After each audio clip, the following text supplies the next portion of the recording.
สนุนโดยแอปวันดีคอนเทนต์จริตไทยเพื่อคนไทยดาวน์โหลดได้แล้ววันนี้ยาแคปซูลขมิ้นชันอุ้ยอันบรรเทาอาการท้องอืดท้องเฟ้อสวัสดีครับต้อนรับทุกท่านเข้าสู่รายการถกไม่เถียงนะครับคุณผู้ชมครับหากคุณผู้ชมเป็นผู้ที่ตั้งใจศึกษาตั้งใจอ่านหนังสือตั้งใจเรียนและก็ไปสอบด้วยฝีมือของตัวเองแท้ๆเลยนะครับสุดท้ายการสอบของคุณความอุตสาหะของคุณไปแพ้เงินฮะคุณผู้ชมผมต้องบอกนะฮะเรื่องนี้เป็นเรื่องอื้อฉาวระดับประเทศเป็นการโกงสอบข้าราชการท้องถิ่นครั้งใหญ่ที่สุดอีกหนึ่งครั้งของประเทศไทยที่เขาบอกว่ามีมูลค่าความเสียหายกว่า 4,500 ล้านบาทนะครับคุณผู้ชมครับเอาอย่างนี้ผมจะไล่เรียงประเด็นให้ฟังนะครับคุณผู้ชมครับนี่เป็นกระบวนการที่มีจุดเริ่มต้นที่แดงขึ้นมาหลังจากปปชและตำรวจบก.ปปป.ได้รับเรื่องนะฮะร้องเรียนและคลิปเสียงจากพลเมืองดีรวมถึงผู้เข้าสอบที่พบความผิดปกติในการประกาศผลจึงแอบส่งทีมเนี่ยไปสะกดรอยตามดูพฤติกรรมจนกระทั่งเมื่อเย็นวันจันทร์ที่ 22 มิถุนายนที่ผ่านมาเจ้าหน้าที่ก็นำหมายสารเนี่ยไปค้นไปจู่โจมตรวจค้นทาวน์เฮาส์ลึกลับในซอยลึกย่านบางใหญ่จังหวัดนนทบุรีซึ่งเบื้องหน้าเนี่ยจดทะเบียนบางหน้าเป็นบริษัทอสังหาริมทรัพย์ครับคุณผู้ชมพอเข้าไปเสร็จช็อกเพราะอะไรไหมฮะภาพที่อยู่ตรงหน้าคือกลุ่มคนจำนวน10 กว่าคนครับกำลังนั่งล้อมวงกันอยู่นะฮะแน่นอนครับคงไม่ได้ทำอะไรเพื่อประชาชนหรอกครับอาจจะทำเพื่อประชาชนกลุ่มหนึ่งนะฮะที่เขายอมจ่ายตังค์ก็คือกำลังรับจ็อบพิเศษหลังเลิกงานก็คืออะไรฮะแก้คะแนนสอบครับใช่ครับแก้คะแนนสอบครับบางคนยังสวมชุดสีกากีเต็มยศอยู่เลยครับประเทศไทยเรามาถึงจุดนี้กันแล้วครับข้าราชการโกงสอบเพื่อที่จะให้ตัวเองมีตำแหน่งแล้วคุณคิดว่าคนเหล่านี้ที่เข้าไปมีตำแหน่งเป็นข้าราชการเขาจะทำเพื่อประชาชนเพื่อประเทศชาติจริงเหรอฮะเขาบอกมูลค่านะครับ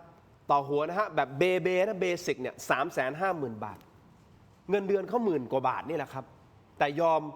เอาเงิน350,000เพื่อแลกกับการที่มีการช่วยแก้คำตอบเพื่อให้เขาได้เป็นข้าราชการ350,000เอา15,000แล้วกันหารเนี่ยมาประมาณ2 ปีนะฮะของเงินเดือนนี่พูดถึงว่าถ้าในเงินเดือนมาแล้วไม่ทำอะไรเลยนะเอาไปคืนหนี้นะฮะ2 ปีเต็มมันได้เหรอครับนั่นแสดงว่าเขาจะต้องหาวิธีโกงใช่ไหมล่ะโกงอย่างอื่นเพื่อที่จะเอามาใช้หนี้ใช่หรือไม่บางตำแหน่งเขาบอกว่า800,000 บาทนะฮะนี่ระดับเบนะฮะคุณผู้ชมครับวันนี้ผมอยากจะพูดถึงประเด็นนี้เหลือเกินรวมถึงประเด็น Forex 3D ด้วยนะครับคุณภาวุฒินะฮะคุณผู้ชมขอแนะนำแขกรับเชิญของผมก่อนครับท่านแรกครับนักอาชญาวิทยาและอนุกตรเกี่ยวกับการพัฒนางานสืบสวนสอบสวนนะครับรองศาสตราจารย์พันตำรวจโทดรกฤษณพงษ์ภูตระกูลครับสวัสดีครับอาจารย์ตรงครับส่วนซ้ายมือของผมนะครับนักวิชาการอิสระนะครับอาจารย์ศิโรจน์ ค้ำไพบูลย์นะครับพร้อมด้วยอาจารย์คณะรัฐศาสตร์มหาวิทยาลัยสุโขทัยธรรมาธิราชครับรองศาสตราจารย์ดรยุทธพรอิสระชัยครับสวัสดีอาจารย์ทั้งสองท่านครับขอบคุณทั้ง3ท่านที่ให้เกียรติรายการถกไม่เถียงครับอาจารย์ไม่รู้จะพูดยังไงประเทศไทยมีเรื่องให้ช็อกได้ตลอดเลยนะฮะนี่เขายอมจ่าย350,000เพื่อที่จะแลกกับการโกงให้ตัวเองได้เป็นข้าราชการแล้วเราจะมีความมั่นใจได้ไงครับว่าคนเหล่านี้พอเข้าไปข้าราชการแล้วเนี่ยจะช่วยเหลือประชาชนจริงๆคือคุณไม่มีอะไรให้มั่นใจในคนเหล่านี้ได้แล้วครับคุณทินคือคนที่ยอมจ่ายเป็นแสนเพื่อเงินเดือน15,000เขามาเพราะเขารู้ว่าถ้าเขาจ่ายแล้วเมื่อเขาได้เป็นข้าราชการเขาจะได้อะไรมากกว่าที่เขาจ่ายไปถ้าคนหนึ่งมันยอมจ่าย350,000ยอมจ่าย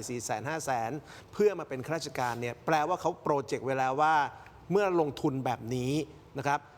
แล้วเขาได้เป็นข้าราชการท้องถิ่นต่อไปอยู่ในอบจอบตเป็นเทศบาลเขามีทางทำมาหากินได้มากกว่านั้น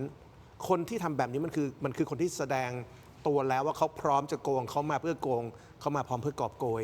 ไม่มีอะไรให้หวังได้กับคนแบบนี้ครับแล้วเราก็ไม่รู้นะเพราะว่าก่อนหน้านี้มีอย่างนี้อีกหรือเปล่านะครับอันนี้คือการสอบของปีที่แล้วนะอาจารย์ยุทธพรนี่คือปี2568คุณทินบอกช็อกยิ่งกว่านี้ยังมีอีกซื้อขายตำแหน่งระดับสูงในหลัก10 ล้านยังมีอยู่นี้อีกไม่ใช่ที่กระทรวงนี้นะครับหน่วยงานอื่นๆก็มีเพราะนั้นตรงนี้มันสะท้อนภาพไปเห็นว่าวันนี้ระบบราชการไทยนั้นเนี่ยมันถึงเวลาต้องสังคายนาครั้งใหญ่ละตั้งแต่จุดเริ่มต้นของการรับคนเข้าสู่ระบบราชการกระบวนการทำงานประสิทธิภาพสิทธิผลความโปร่งใสและการตอบสนองต่อประชาชนอันนี้คือโจทย์ใหญ่ อันนี้วันนี้เราดูเฉพาะจุดตั้งต้นก็คือการคัดสรรคนเข้าสู่ระบบราชการนะก็เกิดคำถามนะว่าโอ้ลงทุนหลักแสนเพื่อมารับเงินเดือนหลักหมื่นนะทำไมเป็นอย่างนั้นก็เพราะอะไร โกงสุดอื่นหรือเปล่า ก็เพราะอะไรก็เพราะว่าหนึ่งคือโครงสร้างปัญหาในเชิงโครงสร้างระบบราชการการทุจริตคอร์รัปชันการเปิดเผยโปร่งใสหลักธรรมาภิบาลเรื่องเส้นสาย ครับ และอีกส่วนหนึ่งมันเป็นปัญหาในเชิงค่านิยมด้วยนะเพราะคนที่ยอมจ่ายแบบเนี้ยก็หมายความว่าหวังว่าเข้าไปสู่ระบบราชการแล้ว มีความมั่นคง มียศถาบรรดาศักดิ์มีเกียรติภูมิมีนู่นมีและอาจจะหวังในเรื่องของผลประโยชน์ต่างๆ ที่จะเกิดขึ้นต่อไปในภายภาคหน้าคือพูดง่ายๆว่าถอนทุนพูด ถอนทุน อย่างนั้น แต่ภาพที่มันเห็นอยู่นะอาจารย์โต้งไม่รู้ว่านักอาชญาวิทยามองไงนะฮะใส่ชุดข้าราชการอ่ะเหมือนเพิ่งเลิกงานจากข้าราชการแล้วแบกเป้มาเอาคอมมาแล้วก็มานั่งมาล้อมวงแล้วก็ใส่ชุดข้าราชการมานั่งแก้ข้อสอบให้อ่ะมานั่งทำผิดด้วยกันน่ะอาจารย์ต้องมันบ่งบอกถึงจิตสำนึกของคนเหล่านี้คืออย่างน้อยเมื่อออกคุณจะโกงทันทีคุณถอดชุดข้าราชการออกก็ได้มั้งสีกากีอย่างเงี้ยอาจารย์ต้องมองไง คือประเด็นแรกผมว่าขออนุญาตให้เป็นข้อสังเกตแล้วกันว่า อาจจะต้องไปดูก่อนว่าคนที่มาร่วมในการทุจริตครั้งนี้เนี่ยเป็นรุ่นพี่ที่เคยกระทำแบบนี้มาก่อนหรือไม่ อ๋อหมายถึงว่าตัวเองเคยโกงเข้ามาก่อนหรือเปล่าอันนี้น่าคิด เกี่ยวประเด็นแรกนะครับ ฮะ สองคือผมเชื่อว่าต้องมีการส่งสัญญาณจากคนที่เหนือกว่าเขาถึงกล้าที่มาทำเป็นลักษณะแบบกระบวนการแบบนี้ แสดงอาจารย์โต้งกำลังจะบอกว่ามันไม่ใช่อยู่แค่นี้ มันอาจจะมีเป็นขบวนการทั้งขบวนการอย่างนี้เลยนะฮะ คือผมว่าลักษณะแบบนี้ต้องเป็นขบวนการนะครับ ตั้งแต่ต้นทางกลางทางและปลายทาง คนเหล่านี้ก็อาจจะถูกได้รับมอบหมายมาส่วนหนึ่งให้มาทำแบบนี้นะครับสามคือตามหลักวิชาการเขาบอกว่าเสี่ยงละคุ้มหมายความว่าเขาคิดว่าการได้รับเงินค่าตอบแทนให้มาทำแบบนี้แล้วมีแบ็คในการที่มาทำโอกาสจะโดนจับได้เนี่ยน้อยแล้วได้เงินนะครับแต่สิ่งผมว่าสำคัญกว่านั้นคือเราต้องมีความสำนึกอยู่นะครับว่าการเป็นข้าราชการเนี่ยคือคนทำงานเพื่อแผ่นดิน ครับ ชุดที่สวมใส่เนี่ยเป็นสีกากีนะสีของแผ่นดินนะครับนั่นหมายความว่าไม่ใช่ว่าคุณจะมาทุจริตแล้วมายังแต่งแบบนี้อีกเราก็ไม่รู้สึกสะทกสะท้าน หมายความว่าเราต้องมองย้อนกลับไปว่าเรามีการปลูกฝังค่านิยมของข้าราชการเหล่านี้มากน้อยเพียงใดไม่ใช่แค่บอกว่าข้าราชการมีหน้าที่ในการเช่น8 โมงเช้าเคารพธงชาติ4 โมงครึ่งมารวมแถวชี้แจงเลิกกับบ้านไม่ใช่แค่นั้นนะครับเพราะฉะนั้นหมายความว่าไม่ได้ซึมซับเข้าไปเนื้อในของการรับราชการนะครับคือแน่นอนก็ต้องยอมรับว่าส่วนหนึ่งคือราชการข้าราชการเนี่ยดีๆมีเยอะนะครับถึงแม้ค่าตอบแทนไม่เยอะแต่ว่าก็ทำดีก็ไม่เยอะ แต่ว่าตรงนี้ผมว่าช็อกของคนทั้งประเทศคือทำไมถึงกล้าที่จะเสี่ยง แล้วกล้าที่จะทำสิ่งที่ผิดกฎหมายเองด้วยนะครับ น่าคิดนะครับคุณผู้ชมครับตำรวจนะอาจารย์ศิโรจน์ครับ ไปถามข้าราชการหญิงรายหนึ่งที่อยู่ตรงนั้นแหละ ถามถึงวิธีการโกงสอบเนี่ยโกงยังไงเอาไปฟังเสียงพร้อมกันครับ จ้างให้มาทำที่ตรงจุดนี้ ก็มีเพื่อนๆนะคะชวนกันมา เพื่อนชวนกันมาคนที่ชวนชื่ออะไร บอกชื่อมาเลย ชื่อจูนชื่อจริงอะไรแล้วที่มาทำตรงนี้เนี่ยทำอะไรมาแก้มาแก้คำตอบถูกไหมแก้คำตอบเนี่ยที่สอบไปแล้วแก้ให้ใคร ก็อันเนี้ยมันเป็นแต่ละภาคมัน ทีนี้ยกตัวอย่างให้ผมหน่อยตอนเคสเนี่ยคุณเอาเข้าคอมยังไงแล้วก็วิธีการแก้ไขยังไงนี่คือประกาศผลสอบไปแล้วที่ผ่านนะครับที่ผ่านนั่นก็คือจะอยู่ในวิธีการของการแก้คำตอบเพื่อให้ตรงกับที่ประกาศทำให้ผมดูหน่อยนี่คือรหัสคนนี้ถูกไหมนี่คือไม่ผ่านแต่ประกาศชื่อไฟก่อน ปัญหาชื่อไฟล์ก็คือหน่วยสอบเป็นเลขที่ เป็นเลขที่เลขประจำตัวสอบ เลขประจำตัวสอบแล้ว ก็ ยังไงอีก เปิดโฟลเดอร์กัน เปิดโฟลเดอร์ ถ่ายรูปชื่อนามคุณ ก็ใส่โปรแกรมเนี่ยแล้วตัวนี้เนี่ยที่จะออกมาเป็นแผ่นใหม่ ไม่มีแผ่นใหม่ครับเหมือนที่ว่าเขาจะคะแนนไปแต่ว่าฝ่ายเป็นการไฟนะครับ อย่างนี้พิสูจน์ง่ายนะ ลบที่ผลใหม่ถูกไหมไม่ต้องลบเลย อันนี้ผมรู้ว่าขบวนการเข้า คือแก้ในระบบอย่างเดียว แค่จุดอย่างเดียวใช่ แก้จุดในระบบเพื่อจะตรวจสอบในระบบว่านี่คือคนนี้คือผ่านเพื่อให้มันอิงกับที่ประกาศผลสอบถูกไหม ใช่เขากำหนดคะแนนไว้ให้แล้วก็ให้เราเป็นคนแก้ติ๊กคะแนน อย่างนี้คุณผู้ชมครับอาจารย์ทั้ง3ท่านครับคือความแยบยลของวิธีการเนี่ยคือเขาไม่ได้ใช้วิธีการแบบ เอากระดาษที่เขาสอบมาแล้วมันลบแล้วก็ฝนใหม่นะครับ แต่เขาไปแก้ในระบบข้อมูลอิเล็กทรอนิกส์เข้าใจว่าตอนที่ข้อสอบพอถูกสอบเสร็จใช่ไหมฮะเขามีการถ่ายสำเนาไว้ในระบบคอมพิวเตอร์อิเล็กทรอนิกส์เป็นไฟล์ออกมาเขาไปแก้ตรงนั้นนึกออกไหมฮะไปแก้ตรงนั้นให้มันถูกต้อง เพราะฉะนั้นมันจะมีต้นฉบับที่เป็นที่คนสอบฝนอยู่ไอ้ตรงเนี้ยเป็นอีกประเด็นหนึ่งนะครับคุณผู้ชมครับแต่เขาแก้ในระบบอิเล็กทรอนิกส์แบบนี้คือมีการคัดแยกลูกค้าก่อนนะใครที่จ่ายเงินมา ถ้าตอบตรงไหนผิดเขาแก้ให้ถูก ใช่ เพื่อที่จะให้ตัวเองผ่านถูกต้องไหมฮะ ใช่ครับ แก้ไขจุดที่ผิดในระบบคอมพิวเตอร์ให้มันถูกคนที่จ่ายตังค์ก็ผ่าน มันมีโควต้านี่ใช่ไหมอาจารย์ มันมี ว่าสติ โควต้าครับ ตำแหน่งมันมีกี่ตำแหน่งใช่ไหม ใช่ เข้าใจว่าล็อตนี้รู้สึกจะ87ตำแหน่งทั้งหมดเนี่ย6,669 อัตราเขาบอกประมาณสัก 2,000 กว่าคน 3,000 คนน่ะที่มาจากวิธีการเนี้ย ก็คือในที่สุดแล้วการโกงข้อสอบครั้งนี้มันก็เชื่อมโยงกับการซื้อขายตำแหน่งแล้วการล็อกตำแหน่งนะครับแล้วก็ผมว่าไม่แน่ใจว่าคุณทำได้เปล่านี่ไม่ใช่ครั้งแรกที่เราเห็นการโกงแบบนี้ในกระทรวงมหาดไทยนะครับย้อนไปในปี 2552-2553 เนี่ยโรงเรียนในอำเภอ ครับ มีการโกงในลักษณะนี้เหมือนกันและ ฮะ ในยุคนั้นเนี่ยวิธีการโกงเป็นแบบนี้คือ ก็ซื้อขายตำแหน่ง ฮะ ว่าใครจะได้ตำแหน่งอะไร 1 2 3 ฮะ 4 เอากระดาษคำตอบที่แต่ละคนที่ซื้อขายตำแหน่งเนี่ย ฮะ มานะครับแล้วคนที่รับเงินเนี่ย ฮะ ก็เอาคำตอบชุดกระดาษคำตอบชุดนั้นเนี่ยคืน ให้คนที่ซื้อตำแหน่ง ให้คุณไปแก้คำตอบให้ถูก ในปี 52-53 ประเทศนี้ซื้อขายในโรงเรียนสอบในอำเภอนะครับ แต่เขาให้เอามันที่ผิดแล้วเอาไปให้แก้ ไปให้แก้ ทำเอง แล้วมันเกิดการจับได้ไง ว่าพอเอากระดาษคำตอบเดิมไปให้คนที่ สอบ ไปแก้ ไปแก้ เนี่ย มาใหม่ มันมีรอยรั่วมันถูกจับได้ ผมคิดว่าวันนั้นมันเลยเป็นต้นต่อของการวิวัฒนาการว่า ดังนั้นคราวนี้เนี่ยไม่ต้องให้กลับไปแก้เอง แก้มันในระบบ เดี๋ เลย วย แก้ให้เลย คุมในระบบเลย แล้วให้ข้าราชการมาแก้ ใช่ ด้วยโอ้โห ซึ่งรอบที่แล้วก็เป็นแบบนี้ครับรอบที่แล้วเนี่ยปี 52-53 เนี่ยในที่สุดตอนแรกข้อหาเนี่ยมันลามไปถึงคนที่เป็นรัฐมนตรีนะครับหรือบุคคลสำคัญทางการเมืองอีกหนึ่งท่าน ซึ่งยังมีบทบาทในเวลานี้ด้วย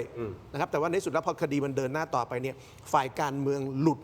นะครับแต่ฝ่ายข้าราชการประจำเนี่ยจบที่คุกอธิบดีกรมการปกครองอยู่นั้นเนี่ยติดคุกไป 3 ปี เพราะฉะนั้นผมว่าการซื้อขายตำแหน่ง อย่างที่อาจารย์ยุทธพรพูด เราเป็นคนไทย เรารู้ว่าในประเทศนี้ตำแหน่งซื้อขายกันด้วยหลายวิธีนะครับใช้เงินก็มีนะครับเอาเมียตัวเองไม่ให้คนอื่นเป็นเมียก็มีนะครับการแกล้งเล่นไพ่กันทุกวันแล้วเสียไพ่เขาทุกวันก็มีคือขั้นตอนของการซื้อตำแหน่งประเทศมันแยบยลมากนะแล้วมันแยบยลจนแบบผมว่าหนังทนายปีศาจยังสร้างได้อีก5 ภาคไงที่เอาวิธีการโกงคนพวกนี้มาเพราะฉะนั้นในเคสนี้ผมว่าเป็นแค่จิ๊กซอว์หนึ่งซึ่งมันมีความพลาดก็คือว่าคุณรับเงินเขาแล้วคุณให้ตำแหน่งเขาไม่ได้ไงเหมือนกับการขายตำแหน่งโรงเรียนในอำเภอปี 53 เป๊ะมันถูกแฉเพราะอะไรนะครับคนที่จ่ายเงินไม่ได้ตำแหน่งตามที่คุณไปรับเงินเขาไอ้คนที่มันจ่ายแล้วไม่ได้ตำแหน่งเนี่ยมันเลยเป็นคนโวยวายเพราะฉะนั้นรอบนี้มันก็เกิดเหตุการณ์ประทุแบบนี้คล้ายๆกันคือจ่ายตังค์ไปแต่ไม่ได้ตำแหน่งอย่างที่ตกลงไว้ มันเป็นการโกงซ้อนโกงไง อย่างนี้นะฮะท่านนายกบอกว่าให้ยกเลิกผลการสอบก่อนนะฮะแต่ก็มีคนออกมาโวยเหมือนกันบอกเฮ้ยคุณจะมายกเลิกทั้งหมดไม่ได้มันไม่ยุติธรรมกับคนที่เขาสอบจริง ๆ อันนี้อาจต้องไปเคลียร์กันนะฮะคุณผู้ชมครับแต่ในมุมของอาจารย์ยุทธพรมองตรงนี้คือ ครับ มันไม่ใช่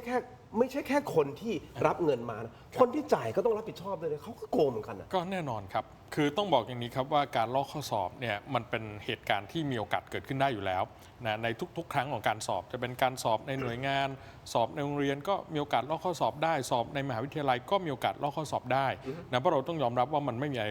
100%แต่ไม่ได้บอกว่าการลอกเป็นสิ่งที่ดีนะก็ต้องหาวิธีการป้องกันปราบปรามจับผิดดำเนินการคนที่ทำแบบนี้นะอันนั้นมันเกิดขึ้นได้ในทุกๆ ครั้งที่มีการสอบ ครับ แต่ครั้งนี้เนี่ยมันเป็นลักษณะขบวนการ มันไม่ใช่เป็นการลอกธรรมดานะครับ มันเป็นขบวนการเลยนะ เพราะเมื่อสักครู่เนี่ยที่เราดูในคลิปเนี่ยมีการบอกว่ากำหนดคะแนนมาล่วงหน้าละว่านายกอไก่จะได้กี่คะแนนนายขอไข่ได้กี่คะแนนแล้ว จึงมาเปลี่ยนแปลงตัวกระดาษคำตอบให้สอดคล้อ ให้ ง สอดคล้องกับคะแนนที่ กับคะแนนที่ถูกกำหนดล่วงหน้าซึ่งอันเนี้ยมันไม่ใช่ลักษณะของการลอกข้อสอบแล้วนะแต่มันเป็นเรื่องการทุจริตทั้งขบวนการ มันล็อกสเปคไว้เรียบร้อยแล้ว แล้วมันมาเป็นทั้งขบวนการ มันไม่ใช่เป็นการลอกธรรมดานะวันนั้นเนี่ยกระบวนการตรงนี้เนี่ยใครที่เกี่ยวข้องนะครับผิดหมด คนจ่ายคนรับคนสั่งการคนมีอำนาจคนต่างๆที่มีเจตนาทุจริตผิดหมดอยู่แล้ว ผิดโอเค อาจารย์ยุทธพรผิดหมดอยู่แล้ว อาจารย์โต้งด้วยความเคารพเอาตามความเป็นจริงเนี่ยที่อาจารย์สิโรจน์ก็พูดเหมือนกันนะสุดท้ายฝ่ายการเมือง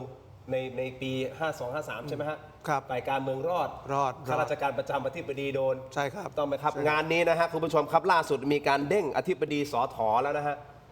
สถนี่คือกรมส่งเสริมปกครอง การปกคร ท้ อ อง งถิ่น ส่วนท้อง ใช่ ถิ่น ครับ ใช่ไหมฮะเด้งไปเรียบร้อยแล้วนะครับเอาสุดท้ายสุดอาจารย์ต้องคิดว่ามันจะอาจารย์บอกเองนะว่ามันขบวนการ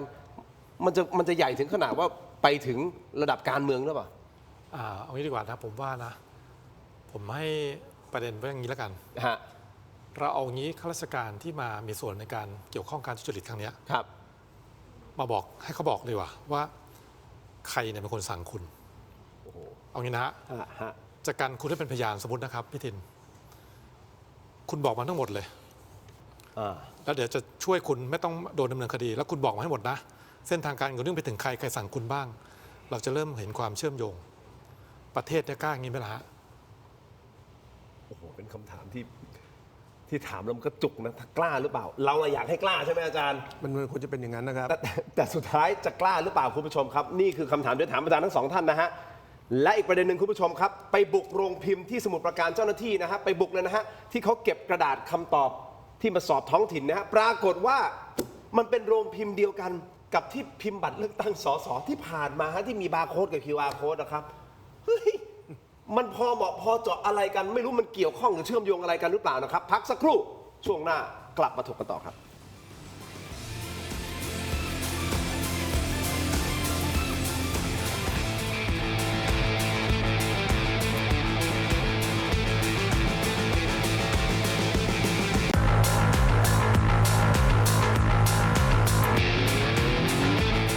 กลับมาต่อนะครับถกไม่เถียงครับอาจารย์ยุทธพรอาจารย์ศิโรจน์นะอาจารย์โต้งนะครับอาจารย์โต้งบอกไปแล้วนะครับว่ามันมีวิธีเลย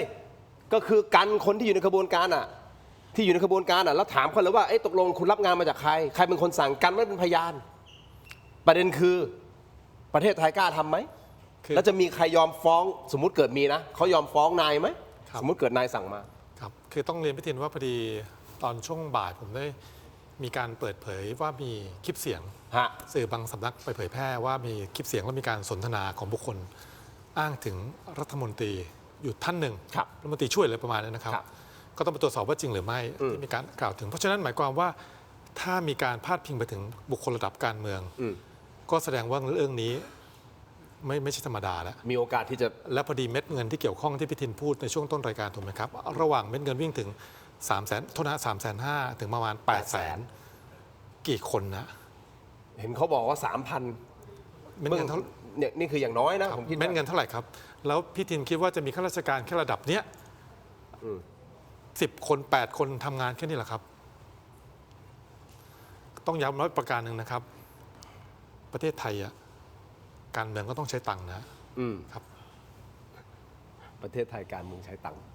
ครับ ผมเติมจากอาจารย์โต้งหน่อยหนึ่งแล้วกันนะครับคือวันนี้คุณทินตกใจ ฮะ ใช่ไหมที่มีการใช้เงิน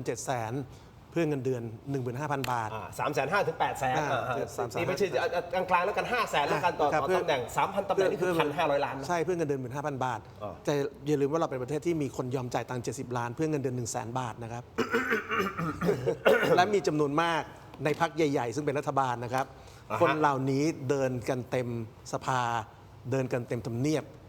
เอ่ยชื่อไปประชาชนไม่ต้องเอ่ยชื่อประชาชนก็รู้ว่าใครบ้าง อ๋อเหรอฮะ นะครับอาชีพไหนบ้างรัฐมนตรีคนไหนบ้าง เราอยากลอง พรรค เอ่ย ไหน นะ บ้าง ไม่ต้องเอ่ยนะ ผมไม่ต้องเอ่ยชาวบ้านก็รู้ครับ โอเค ชาวบ้านเห็นคนแบบนี้มาจนรู้แล้วว่าคนนี้พรรคนี้เข้ามาทำงานการเมืองด้วยวัตถุประสงค์อะไรมันต่อจากอาจารย์โต้งคือ ถ้าหัวมันเป็นแบบนี้นะครับถ้าเส้นทางเข้าสู่อำนาจรัฐของนักการเมืองในบ้านเราเป็นแบบนี้คืออย่างต่ำ80 ล้าน 90 ล้าน 100 ล้านเพื่อเงินเดือน 100,000 บาทนะครับการทำพรรคแต่ละครั้งในการเลือกตั้งใช้ระดับ10,000 ล้าน 20,000 ล้าน เพื่อเงินเดือน100,000-200,000 บาทนี่นะครับ ระบบข้าราชการที่อยู่ข้างล่างมันก็เป็นอย่างนี้หมด ผมเสริมนิดนึงว่าต้องย้ำว่าเคสนี้มันเป็นเรื่องของการสอบข้าราชการท้องถิ่นนะครับคือคนที่จะไปอยู่อบจไปอยู่อบต ครับ ไปอยู่เทศบาล ท้องถิ่น มันก็เชื่อมโยงไปสู่เรื่องระบบที่การเมืองบ้านใหญ่เนี่ยมันยึดขององค์กรปกครองส่วนท้องถิ่นของบ้านเราด้วยไงแปลว่านี่คือคนที่เขาอยากจะไปอยู่อบตอบจไปอยู่เทศบาล ซึ่งเขารู้ว่าไปอยู่อบจอบตเทศบาลมันทำมาหากินได้มันถอนทุนได้คำถามคือทำไมองค์กรอย่างอบจอบตเทศบาลถอนทุนได้คำตอบคือเพราะอบจอบตเทศบาลเป็นของพรรคการเมืองแล้วมันมีงบ แล้วแต่ละพรรคการเมืองแต่ละบ้านใหญ่มันครอบครอง คุณไปดูจังหวัดใหญ่ๆแต่ละจังหวัดดีครับ จังหวัดภาคเหนือใหญ่ๆเนี่ยตระกูลเดิมคุมอบจ คุมเทศบาลนะครับจังหวัดใหญ่ๆภาคกลางนะครับเจนั่นเจนี่คุมจังหวัดใกล้ๆกรุงเทพจังหวัดนั้นจังหวัดนี้คุมอบจคุมอบตคุมเทศบาลนั่นคือสิ่งที่เราเรียกบ้านใหญ่หรือบางคนเรียกว่า real politics แล้วประเทศก็เป็นแบบนี้ครับ ปกครองส่วนท้องถิ่นนี้อยู่ภายใต้กระทรวงมหาดไทย ครับใช่ เจ้ากระทรวงต้องเดือดร้อนนะเรื่องนี้ ใช่ครับ ก็คือท่านนายกรัฐมนตรีเพราะท่านควบ2 ตำแหน่ง นายกกับรัฐมนตรีว่าการกระทรวงมหาดไทย แต่ท่านก็เด็ดขาดนะท่านก็สั่งเลยนะบอกให้ยกเลิก ไม่ตอนนี้ออกบอกแล้วว่าไม่ได้ยกเลิกแล้ว เอาเฉพาะคนที่ทำผิดแล้วบอกว่านักข่าว ตอนแรกบอกยกเลิกนะ ตอนนี้เปลี่ยนแล้วตอนนี้มีอัพเฟิร์มแวร์แล้วเป็น firmware เอาเฉพาะคนที่ทำผิด ไอ้ที่บอกว่าจะยกเลิกทั้งหมดนักข่าวฟังผิดประเด็น อ๋อโอเค เราก็ฟังผิดประเด็นใช่ไหม อาจารย์ยุทธพรครับ มันมีข้อมูลเอางี้ไปต่อเลยนะครับ ครับ เจ้าหน้าที่ไปบุกโรงพิมพ์สมุทรปราการนะฮะซึ่งเขาบอกเป็นสถานที่เก็บกระดาษคำตอบสอบท้องถิ่นนี่แหละครับ ไปพบว่าเป็นโรงพิมพ์เดียวกันกับที่พิมพ์บัตรเลือกตั้งสสฮะหลายสำนักนะฮะสื่อหลายสำนักตอนนี้เริ่มรายงานแล้วนะฮะรายงานออกมาว่าเจ้าหน้าที่ปปชได้ไปที่โรงพิมพ์แห่งหนึ่งในตำบลคลองบางปรากฏอำเภอพระสมุทรเจดีย์จังหวัดสมุทรปราการ โดยพบว่าโรงพิมพ์สมุทรปราการแห่งนี้เป็นสถานที่เก็บกระดาษคำตอบสอบท้องถิ่น และที่เขาบอกว่าพีคก็คือว่าเป็นโรงพิมพ์แห่งเดียวกันกับที่พิมพ์บัตรเลือกตั้งสสที่มีประเด็น QR code และบาร์โค้ดเลือกตั้งครั้งที่ผ่านมา อาจารย์ยุทธพรนี่มันความบังเอิญได้ขนาดนี้เหรอฮะสำหรับประเท เป็ ศ นความบังเอิญที่สังคมมีข้อสงสัย นะฮะคือณตอนนี้ก็ต้องบอกบังเอิญนะแต่สังคมมีข้อสงสัยว่าแหมมันอะไรมันจะพอดิบพอดีขนาดนั้นนะเพราะนั้นตอนนี้หน่วยงานที่เกี่ยวข้อง ต้องออกมาชี้แจงแล้วครับนะว่ากระบวนการในการไปเลือกโรงพิมพ์นี้ถ้ามันแห่งเดียวกันจริงๆแล้วเป็นคนละหน่วยงาน บัตรเลือกตั้งก็เป็นเรื่องของกกตเขานะส่วนใบกระดาษคำตอบก็เป็นเรื่องของกระทรวงมหาดไทยนะก็ต้องมาชี้แจงหรอว่าหลักคิดยังไงในการไปเลือกกระบวนการขั้นตอนจัดซื้อจัดจ้างเป็นยังไงนะเพราะถ้าปล่อยให้สังคมมีข้อสงสัยเนี่ยเดี๋ยวมันก็จะลามไปสู่ข้อวิพากษ์วิจารณ์อื่นๆอีกมากมายตามมานะครับไอ้ความบังเอิญมันเป็นไปได้ที่จะเกิดขึ้น แต่ต้องบังเอิญแล้วต้องไม่ให้สังคมมีข้อสงสัยต่อไงนะนี่ข้อสงสัยจะไม่เกิดก็ต้องมีข้อมูลมีพยานหลักฐานมีเอกสารอะไรที่ชี้แจงให้เห็นได้อย่างชัดเจนนะครับและกระบวนการในการเก็บเหล่านี้นั้นที่จริงไม่เฉพาะกระดาษคำตอบนะที่มีข้อวิจารณ์ก่อนหน้านี้ก็มีข้อวิจารณ์เรื่องการเก็บบัตรเลือกตั้งเหมือนกันนะว่ามีความปลอดภัยเป็นไปตามขั้นตอนกระบวนการอะไรไหมนะอันนี้ก็คือสิ่งที่เราก็ยังไม่เห็นความชัดเจนเลย อันที่จริงวันนี้เนี่ยต้องบอกว่าการกดปุ่มหยุดทั้งหมดเนี่ยคือสิ่งที่ถูกต้องแล้วล่ะนะส่วนกระบวนการจะสืบสวนสอบสวนต่อไปอันนั้นเดินหน้าต่อนะการสืบสวนสอบสวนดีที่สุดก็อย่างที่คุณทินบอกเนี่ยแหละครับก็ต้องเอาคนในนะเพราะคนในเนี่ยคือคนที่รู้ข้อมูลมากที่สุดนะและสามารถจะโยงใยอะไรได้มากที่สุดในกระบวนการการสืบสวนสอบสวน แล้วอาจารย์คิดว่ากล้าไหมครับคนในจะกล้ามาแฉกระบวนการ คนใน ของตัวเอง จะกล้าแฉไหมเขาต้องมีความปลอดภัยถ้าไม่ปลอดภัยไม่มีใครกล้าแฉฮะปลอดภัยในที่นี้ปลอดภัยทั้งหน้าที่ระบบราชการปลอดภัยทั้งเรื่องคดีปลอดภัยเรื่องชีวิต ส่วนบุคคลครอบครัวอะไรต่างๆด้วย ซึ่งมันไม่ง่าย แม้วันนี้มีกฎหมายคุ้มครองพยานนะในประเทศไทยแต่มันคุ้มครองได้จริงไหมฮะ อาจารย์ศิโรจน์คิดไงครับ เอาอย่างนี้ผมยกอุทาหรณ์จากเคสนะครับทุจริตสอบในอำเภอโรงเรียนในอำเภอนะครับซึ่งเกิดขึ้นในปี 52-53 เนี่ยรอบที่แล้วเนี่ยกว่าคนจะกล้ามาเป็นพยานนะครับต้องเรียกได้ว่าแทบลักเลือดนะครับเพราะว่าความกังวลนะเวลานั้นคือกังวลว่าเรื่องพวกนี้เชื่อมโยงไปยังรัฐมนตรีและคนสนิทกับรัฐมนตรีนั้นเมื่อมีความกังวลแบบนี้นะครับคนที่รู้ว่ามีการโกงเนี่ยไม่มีใครกล้ามาหรอกนะครับคือคุณจะบอกว่าคุณจะมีกระบวนการคุ้มครองพยานคุ้มกันพยานอย่างนี้ตามเมื่อเรื่องราวมันเกิดขึ้นในแบบที่คนกังวลว่าอาจจะล่าไปยังอธิบดีรัฐมนตรีเนี่ยไม่มีใครกล้ามา ครับ นับคดีมันถึงจบแบบที่ในสุดแล้วเนี่ยนะครับรอบที่แล้วเนี่ยมีคนโกงการสอบประมาณ 150ไม่เยอะเท่าครั้งนี้นะครับแล้วมันก็จบที่ระดับอธิบดีนะครับแต่ผมคิดว่าธรรมชาติของการโกงนะครับในหน่วยงานใหญ่ๆเนี่ยมันไม่มีทางจบแค่อธิบดีนะครับอธิบดีเป็นเพียงจิ๊กซอว์ในการดำเนินการ เป็นแพะได้ไหม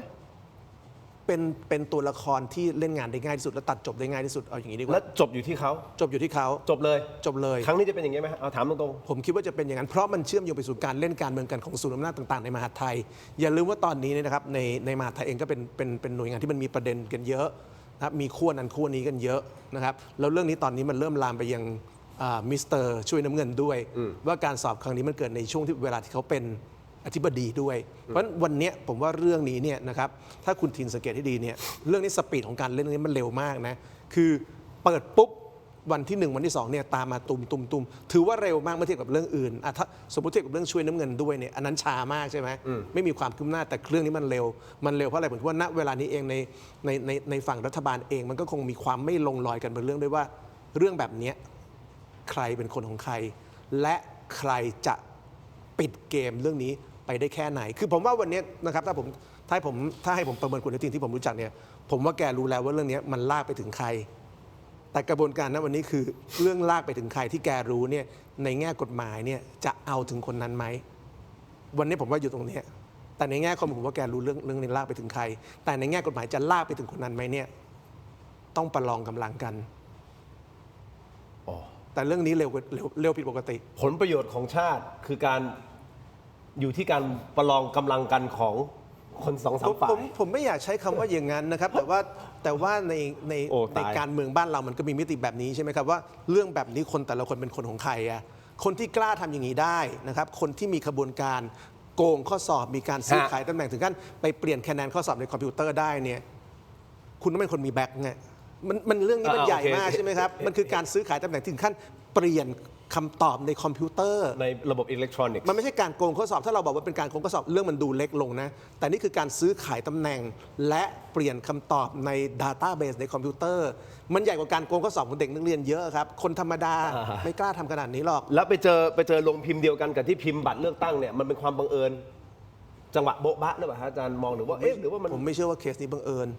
แต่ว่าจิ๊กซอของมันคืออะไรเนี่ยนะครับต้องสอบสวนแต่ผมว่าเรื่องอย่างนี้ไม่มีความบังเอิญหรอกอาจารย์ต้องมองไงฮะนักอาชญาวิทยามันบังเอิญไหมมันจะโบ๊ะบะประเทศเราบังเอิญหลายเรื่องเนาะอันดับแรกไปดูว่าประเทศเราเนี่ยมีโรงพิมพ์กี่แห่งนะพี่ทินน่าจะเยอะมากนะครับสองคือแสดงว่าโรงพิมพ์เนี้ยน่าจะเป็นโรงพิมพ์ที่ดีที่สุดหรือไงฮะในเรื่องของการพิมพ์ขั้นตอนมาตรการความโปร่งใสต่างๆจึงเลือกโรงพิมพ์นี้อันนี้ตั้งเป็นข้อสังเกตไว้นะครับซึ่งอาจจะดีก็ได้นะครับถึงเลือกโรงพิมพ์นี้3คือทำไมบังเอิญที่เป็นเรื่องของทั้งเรื่องของการพิมพ์บัตรเลือกตั้งแล้วมันเป็นเรื่องของพิมพ์ข้อสอบอีกจะมีคำถามตามมาว่าตกลงก็คือถ้าเกิดพูดถึงการสืบสวนนะครับก็จะไปเช็คเจ้าของโรงพิมพ์คือใครบริษัทอะไรกรรมการบริษัทมีใครบ้างมีความเชื่อมโยงกับใครบ้างนะครับถ้าจะถามว่าทำจริงๆเนี่ยทำได้ไหมทำได้ถามคำเดียวกล้าทำไหมถูกไหมครับพี่ทินเอาตรงๆอ่ะเราต้องยอมรับงี้ว่าประเทศเราเนี่ยนะครับฉากหน้ากับฉากหลังไม่เหมือนกันนะครับฉากหน้าเช่นพูดเต็มที่เลยลุยไปเบื้องหลังก็อีกแบบหนึ่งนะครับผมว่าหลายท่านไม่ต้องพูดมากท่านผู้ชมเข้าใจดีนะครับโดยเฉพาะท่านที่เป็นนักการเมืองแต่นักการเมืองก็มีหลายท่านนะครับแต่ว่านี่เป็นข้อสังเกตไว้เพราะฉะนั้นประเด็นก็คือว่ากลับมาว่าถ้าเราต้องการจะทำให้มีการตรวจสอบแบบจริงจังนะเรื่องนี้ของมหาดไทยถูกไหมฮะรัฐมนตรีใครฮะก็ท่านอนุทินไงท่านนายกแล้วท่านนายกใครครับก็ท่านอนุทินอีกแล้วมาตรวจสอบมันในนี้อีกแล้วก็เป็นเรื่องของการกล่าวหาเรื่องสีน้ำเงินอีกใช่ไหมครับอีกหลายเรื่องหลายประเด็นวกกลับมาแล้วสุดท้ายจะตรวจสอบเนี่ยจะเจอไหมครับพี่ทินผมไม่แน่ใจนะอาจจะเจอก็ได้นะเพราะฉะนั้นข้อเสนอผมคือน่าจะต้องมีคณะกรรมการอิสระขึ้นมานะครับเพื่ออะไรครับเพื่อความโปร่งใสเองแล้วท่านนายกก็จะได้ภาคภูมิใจด้วยว่าท่านยึดโยงเรื่องความโปร่งใสต้องการตรวจสอบเรื่องนี้อย่างจริงจังนะครับอันนี้เป็นการพิสูจน์แล้วแหละนะครับทั้งสองท่านมองเห็นตรงกันหรือเปล่านะครับนี่คือการพิสูจน์ของฝีมือของท่านนายกแล้วนะฮะว่าโปร่งใสจริงหรือไม่อย่างไรคุณผู้ชมครับนี่คือคำถามครับอีกประเด็นหนึ่งคืออย่างนี้ฮะไอการสอบครั้งนี้นะอาจารย์ศิโรจน์อาจารย์ยุทธพรอาจารย์โต้งครับมันมีจริงๆมีหลายคนมีเป็นพันคนที่เขารู้สึกว่าเฮ้ยฉันสอบน่าจะผ่านนะทำไมมันตกวะก็เลยพยายามที่จะร้องขอว่าขอเข้าไปดูข้อสอบขออยู่ต้องนานสุดท้ายโอเคไปที่โกดังแห่งหนึ่งเป็นเก็บข้อสอบอยู่เขาก็เฮ้ยโกดังนี่มันดูไม่เหมือนเป็นโกดังแบบหน่วยงานราชการนะแต่เขาบอกลึกลับมากนะมีกล้องวงจรปิดมีคนมาดูปรากฏว่าเปิดให้เข้าไปดูแต่ห้ามจับกระดาษให้ดูแต่ตาอย่างเงี้ยสมมติให้ดูแต่ตาห้ามจับแล้วเขาก็สังเกตว่าเดี๋ยวก่อนนะไอ้นี่ฉันจำได้ว่าฉันเนี่ยตอบหลายข้อแล้วก็มีลบมีตอบมีลบแต่ว่าไอ้กระดาษเนี่ยแบบใหม่กริบเหมือนถูกเพิ่งพิมพ์มาแล้วโดยที่มันไม่น่าจะเป็นของฉันนะแล้วก็บอกพอมองไปนานๆปุ๊บเจ้าหน้าที่ก็มาประกบแล้วมีคำถามเลยไหมครับมีคำถามเลยครับคือแบบลุกลี้ลุกลนไม่ให้ดูนานคุณผู้ชมปรากฏว่ามันก็คือโกดังแห่งเดียวกันกับที่เนี่ยฮะพิมพ์บัตรเลือกตั้งสสพักสักครู่เดี๋ยวช่วงหน้ากลับมาติดตามรายละเอียดเพิ่มเติมครับสักครู่เดียวครับ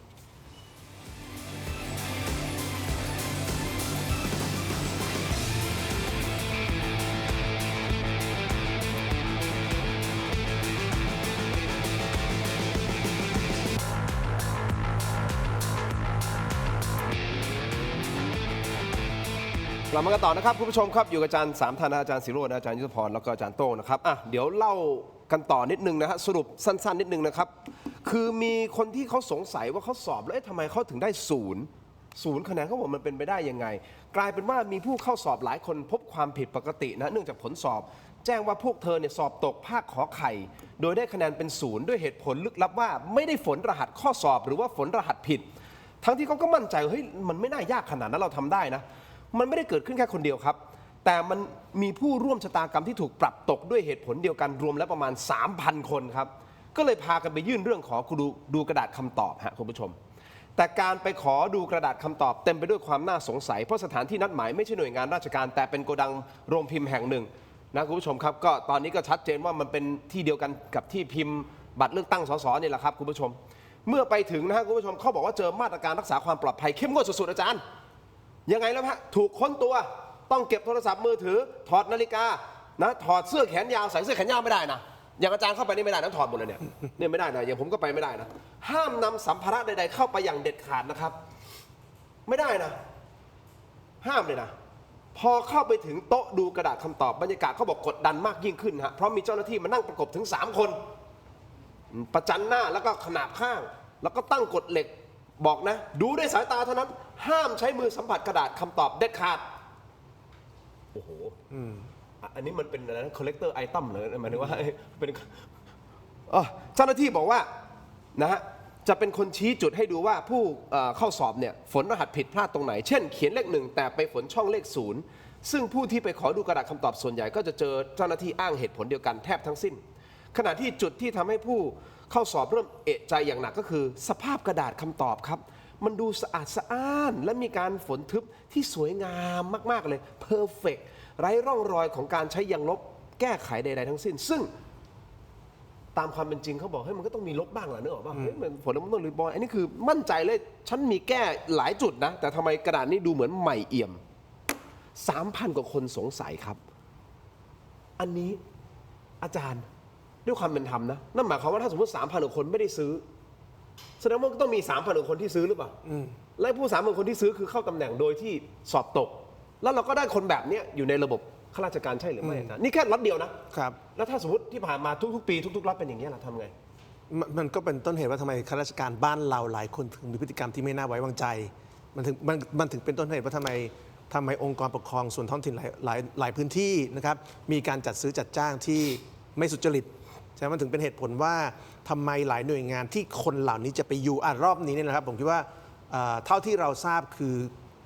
การทุจริตในกรณีนี้นะครับส่วนใหญ่จะไปอยู่ในหน่วยงานอย่างเช่นงานป้องกันสาธารณภัย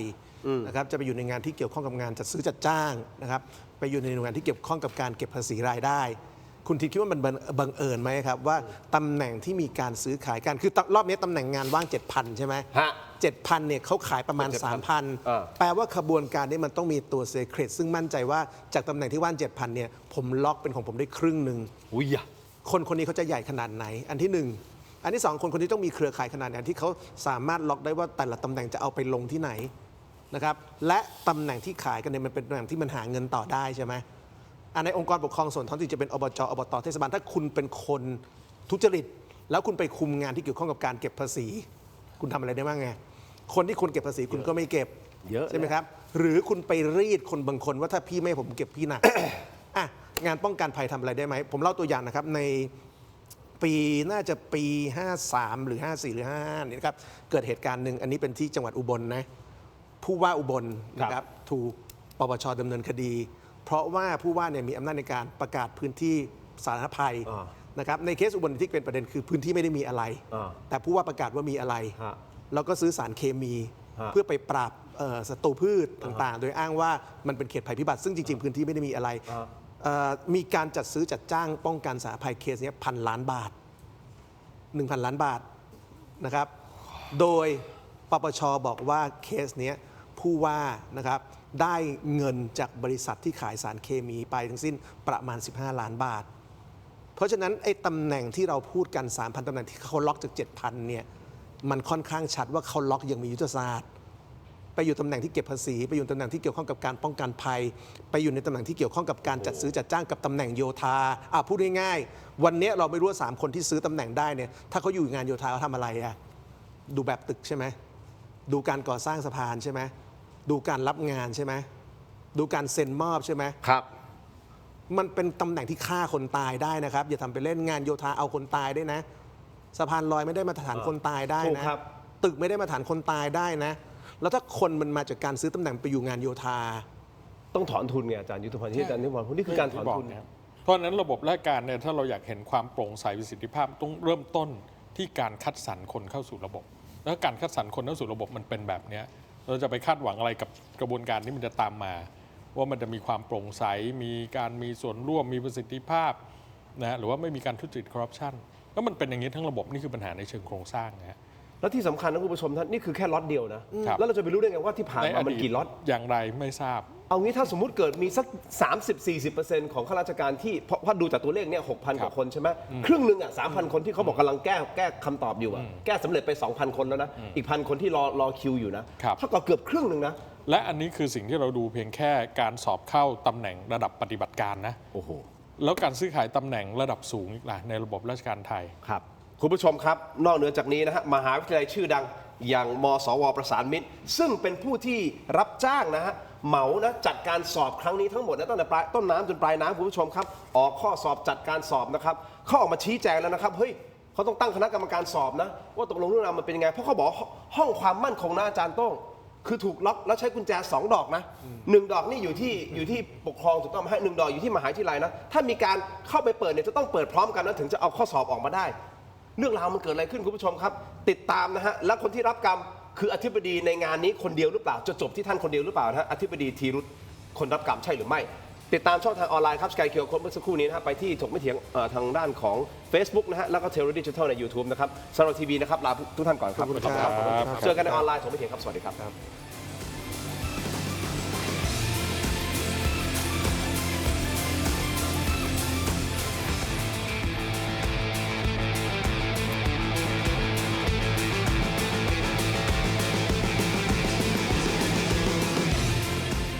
กลับเข้ามาครับถกไม่เถียงในช่วงของออนไลน์คุณผู้ชมครับยังอยู่กันทั้ง 3 ท่านนะครับคุณผู้ชมครับอาจารย์ศิโรจน์คำไพบูลย์ครับท่านเป็นนักวิชาการอิสระนะครับรองศาสตราจารย์ดร.ยุทธพรอิสระชัยฮะอาจารย์คณะรัฐศาสตร์มหาวิทยาลัยสุโขทัยธรรมาธิราชนะครับและแน่นอนฮะอาจารย์โต้งนะฮะรองศาสตราจารย์พันตำรวจโทดร.กฤษณพงษ์ภูตระกูลครับท่านเป็นนักอาชญาวิทยาและอนุกตร.เกี่ยวกับการพัฒนางานสืบสวนสอบสวนนะครับคุณผู้ชมครับอาจารย์โต้งก็พูดชัดเจนว่ามันมีวิธีแหละที่จะสาวถึงความจริงสาวถึงตัวบนสาวถึงกระบวนการทั้งหมดถ้าคนข้างในที่อยู่ในกระบวนการกล้าที่จะออกมาเปิดเผยนั่นหมายความว่าก็ต้องกันเขาว่าเป็นพยานและคุ้มครองเขาแต่ในโลกของความเป็นจริงอาจารย์ยุทธพรบอกว่าเฮ้ยอาจารย์ศิโรจน์ก็พูดเฮ้ยมันคุ้มครองได้จริงเปล่าวะ เอาตรงๆมันคุ้มครองได้จริงหรือเปล่าใครจะกล้าออกมาสุดท้ายมันจะไปจบอยู่ที่คนเดียวหรือเปล่าคนคนนั้นคือใครครับท่านอธิบดีใช่หรือไม่คุณผู้ชมครับอธิบดีฮะท่านผู้นี้ชื่อว่าอธิบดีธีรุธสุภวิบูลย์ผลท่านเป็นอธิบดีกรมส่งเสริมการปกครองท้องถิ่นหรือว่าสทนะครับปรากฏว่ามีหนังสือจากปลัดกระทรวงมหาดไทย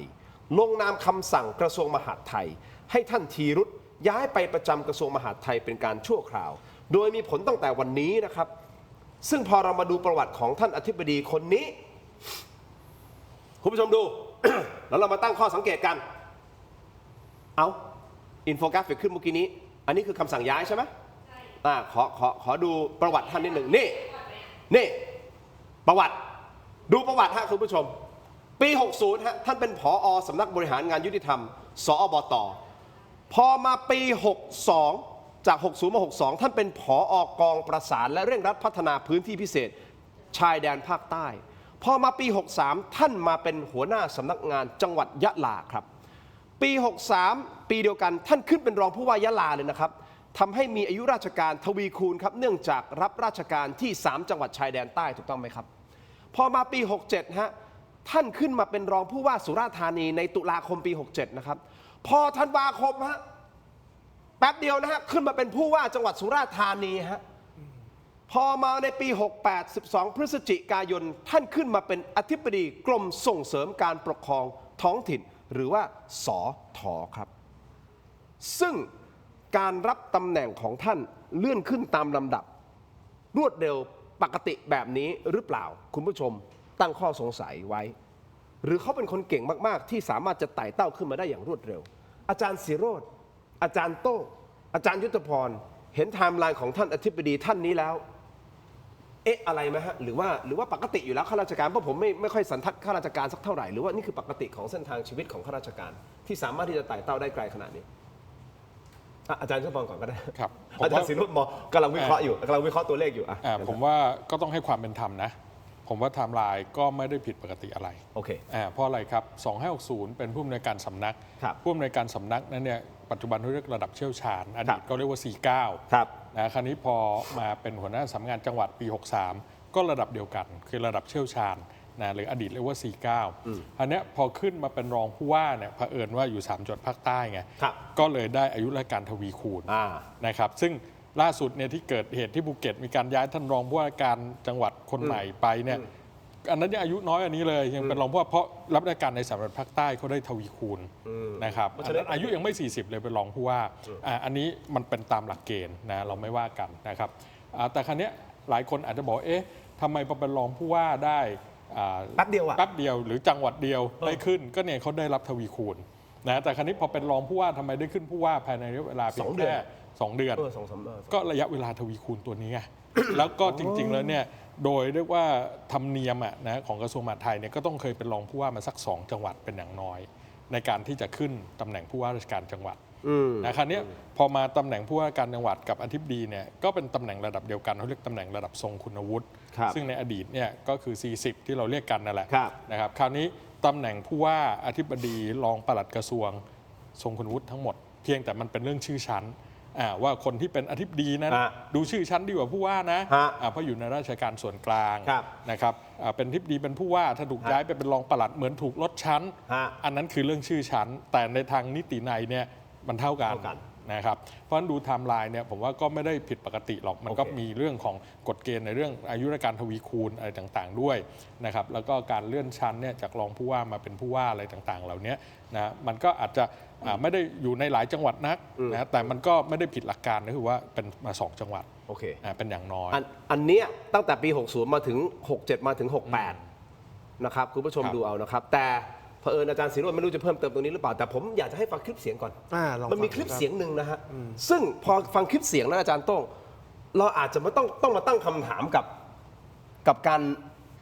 จับผู้ว่าสุราษฎร์ธานีมาเป็นอธิบดีนะฮะ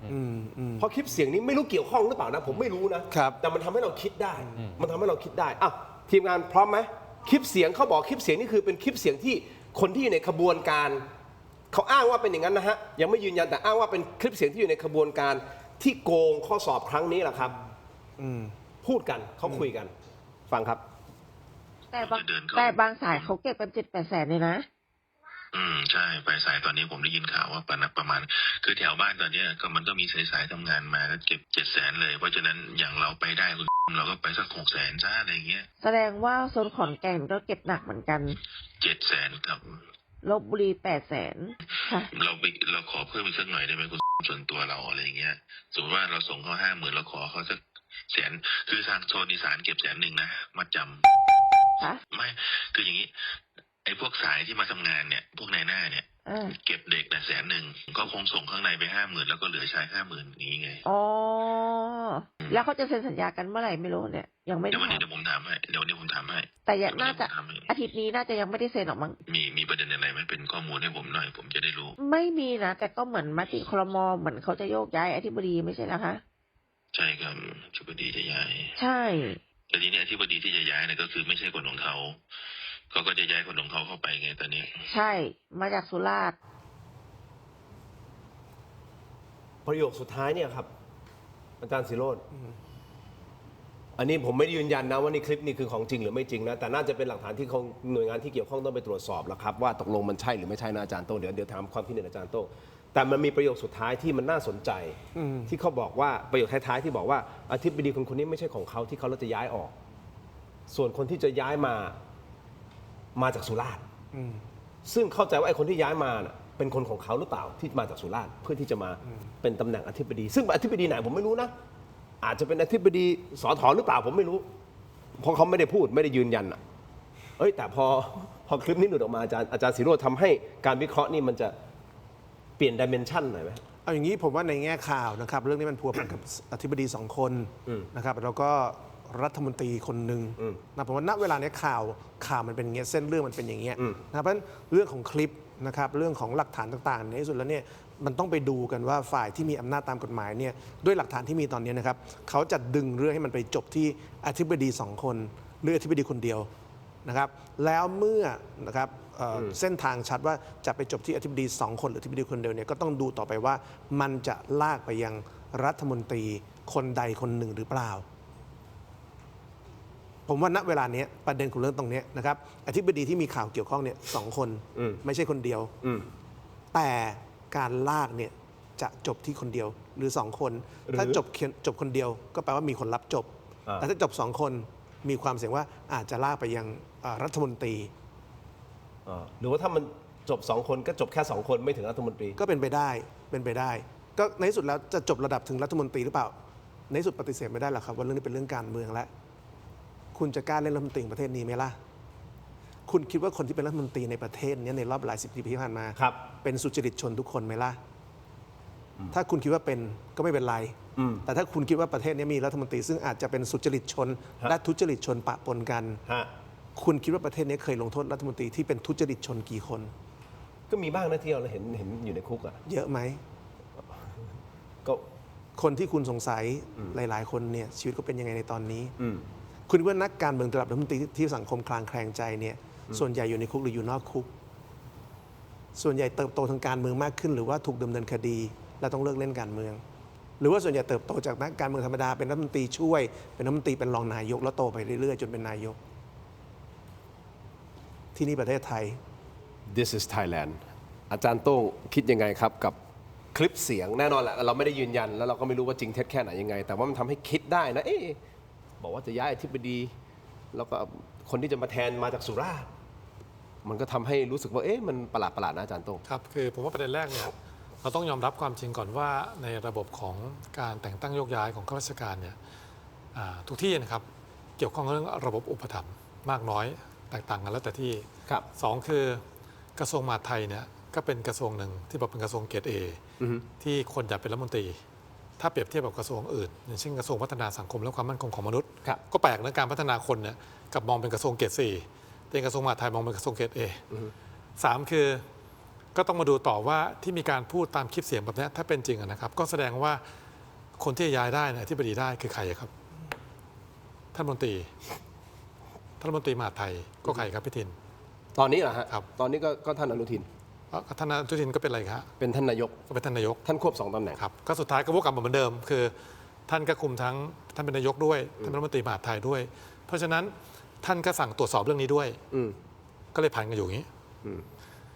ผมเคยมารายการนี้นะครับแล้วผมเคยมีประเด็นนึงที่เราคุยกันนะพี่ทินจำได้ไหมครับสินบนทองคำปปช.จำได้ตอนนั้นที่วันนั้นผมคุยเราคุยกันแล้วผมบอกว่าต้องมีการเสนอตั้งกรรมการอิสระขึ้นมาครับสุดท้ายเนี่ยและอีกหลายท่านก็มีการพูดทั้งนักวิชาการด้วยแล้วกระแสสังคมด้วยสื่อมวลชนด้วยสุดท้ายต้องมีการตั้งกรรมการอิสระที่เป็นความเป็นกลางอยู่ขึ้นมาตรวจสอบเรื่องนี้สุดท้ายก็มีการชี้มูลไปแล้วนะครับเรื่องนี้ผมก็เสนอนะครับว่าคล้ายๆกันเพื่อความโปร่งใสและเป็นการยืนยันเจตนารมณ์ว่าเราต้องการจะทำให้คดีแบบนี้บริสุทธิ์ยุติธรรมก็คือต้องมีการตั้งกรรมการกลางขึ้นมาไม่ได้หมายความว่าผู้มีหน้าที่รับผิดชอบเนี่ยไม่ได้มีความเป็นกลางไม่ใช่นะครับเพียงแต่ว่าโดยสายงานเนี่ยท่านยังเกี่ยวข้องอยู่กับโครงสร้างระบบราชการแล้วยึดโยงกับท่านนายกโดยสายงานด้วยนะครับและพอดีบังเอิญเกิดที่มหาดไทยด้วยไงฮะนะครับและท่านคุมอยู่ด้วยน่าคิดนะครับคุณผู้ชมครับแต่อย่างนี้ฮะเราให้ความเป็นธรรมกับท่านธีรุธนะฮะคุณผู้ชมครับเมื่อเช้านี้เองนะฮะคุณธีรุธท่านอธิบดีกรมส่งเสริมการปกครองท้องถิ่นนะครับท่านให้สัมภาษณ์กับพี่สรยุทธ์นะฮะในกรรมกรข่าวนะครับบอกว่าตนเองเนี่ยเพิ่งเข้ามารับตำแหน่งอธิบดีกรมส่งเสริมการปกครองท้องถิ่นหรือว่าสถ.เนี่ยหลังจากที่มีการทำข้อตกลงและเงื่อนไข TOR ในการจัดสอบแข่งขันข้าราชการท้องถิ่นล็อตนี้เสร็จสิ้นไปเรียบร้อยแล้วความหมายคือท่านเข้ามาหลังจากที่ TOR มันเสร็จไปแล้วท่านไม่ได้มีส่วนเกี่ยวข้องกับ TOR ซึ่งท่านธีรุธชี้แจงว่าในสัญญากระบวนการจัดสอบทั้งหมด ไม่ว่าจะเป็นขั้นตอนการออกข้อสอบการเลือกข้อสอบการกำหนดสถานที่สอบรวมถึงกระบวนการตรวจสอบคะแนนทางสถ.ไม่ได้เข้าไปมีส่วนเกี่ยวข้องใดๆทั้งสิ้นแต่เป็นหน้าที่ความรับผิดชอบแบบครบวงจรของมหาวิทยาลัยที่เป็นผู้รับจ้างจัดสอบตอนนี้ก็คือมสว.ประสานมิตรซึ่งจะต้องเป็นผู้รับผิดชอบหากเกิดการทุจริตขึ้นท่านพูดอย่างนี้นะครับในส่วนของบทบาทหน้าที่ของกรมสถ.ท่านธีรุจน์แจ้งว่าทางกรมทำหน้าที่เพียงแค่รับผลคะแนนที่ส่งมาในรูปแบบของซอฟต์ไฟล์ดิจิทัลเท่านั้นท่านผู้นี้ให้ความเป็นธรรมกับท่านนะฮะท่านอธิบายแบบนี้นะครับสรุปคือผมมาเป็นอธิบดีตรงเนี้ยสถ.เนี่ยหลังจากที่มันมี TOR เสร็จสิ้นไปแล้วเพราะฉะนั้นผมไม่มีส่วนรู้เห็นกับการไปกำหนด TOR ใดๆทั้งสิ้นเพราะ TOR ถูกทำมาเสร็จเรียบร้อยแล้วผมถึงเพิ่งมารับตำแหน่งข้อที่1ข้อที่2ท่านบอกว่าไอ้คนที่จัดการสอบตั้งแต่ต้นน้ำกลางน้ำปลายน้ำน่ะทั้งหมดเนี่ยคือผู้ที่รับจ้างที่มีการประมูลแล้วรับจ้างไปนะเข้าใจว่าต้องเป็นอย่างนั้นเนาะก็ต้องแข่งกันนะว่าใครได้ยังไงก็ปรากฏว่ามสว.ประสานมิตรได้ไปเขาก็จัดจ้างใช่ไหมเขาก็ไปทำของเขาเพราะฉะนั้นคนที่จะต้องรับผิดชอบก็คือคนที่จัดการสอบตามที่ท่านพูดแบบนี้นะครับคุณผู้ชมคราวนี้เราก็เลยตัดภาพมาคุณผู้ชมครับมหาวิทยาลัยชื่อดังมสว.ประสานมิตรที่เป็นผู้รับจ้างเหมาจัดสอบแบบครบวงจรตั้งแต่ออกข้อสอบจัดสอบจนไปถึงการเก็บรักษากระดาษคำตอบในห้องมั่นคงที่ล็อกกุญแจ2 ชั้น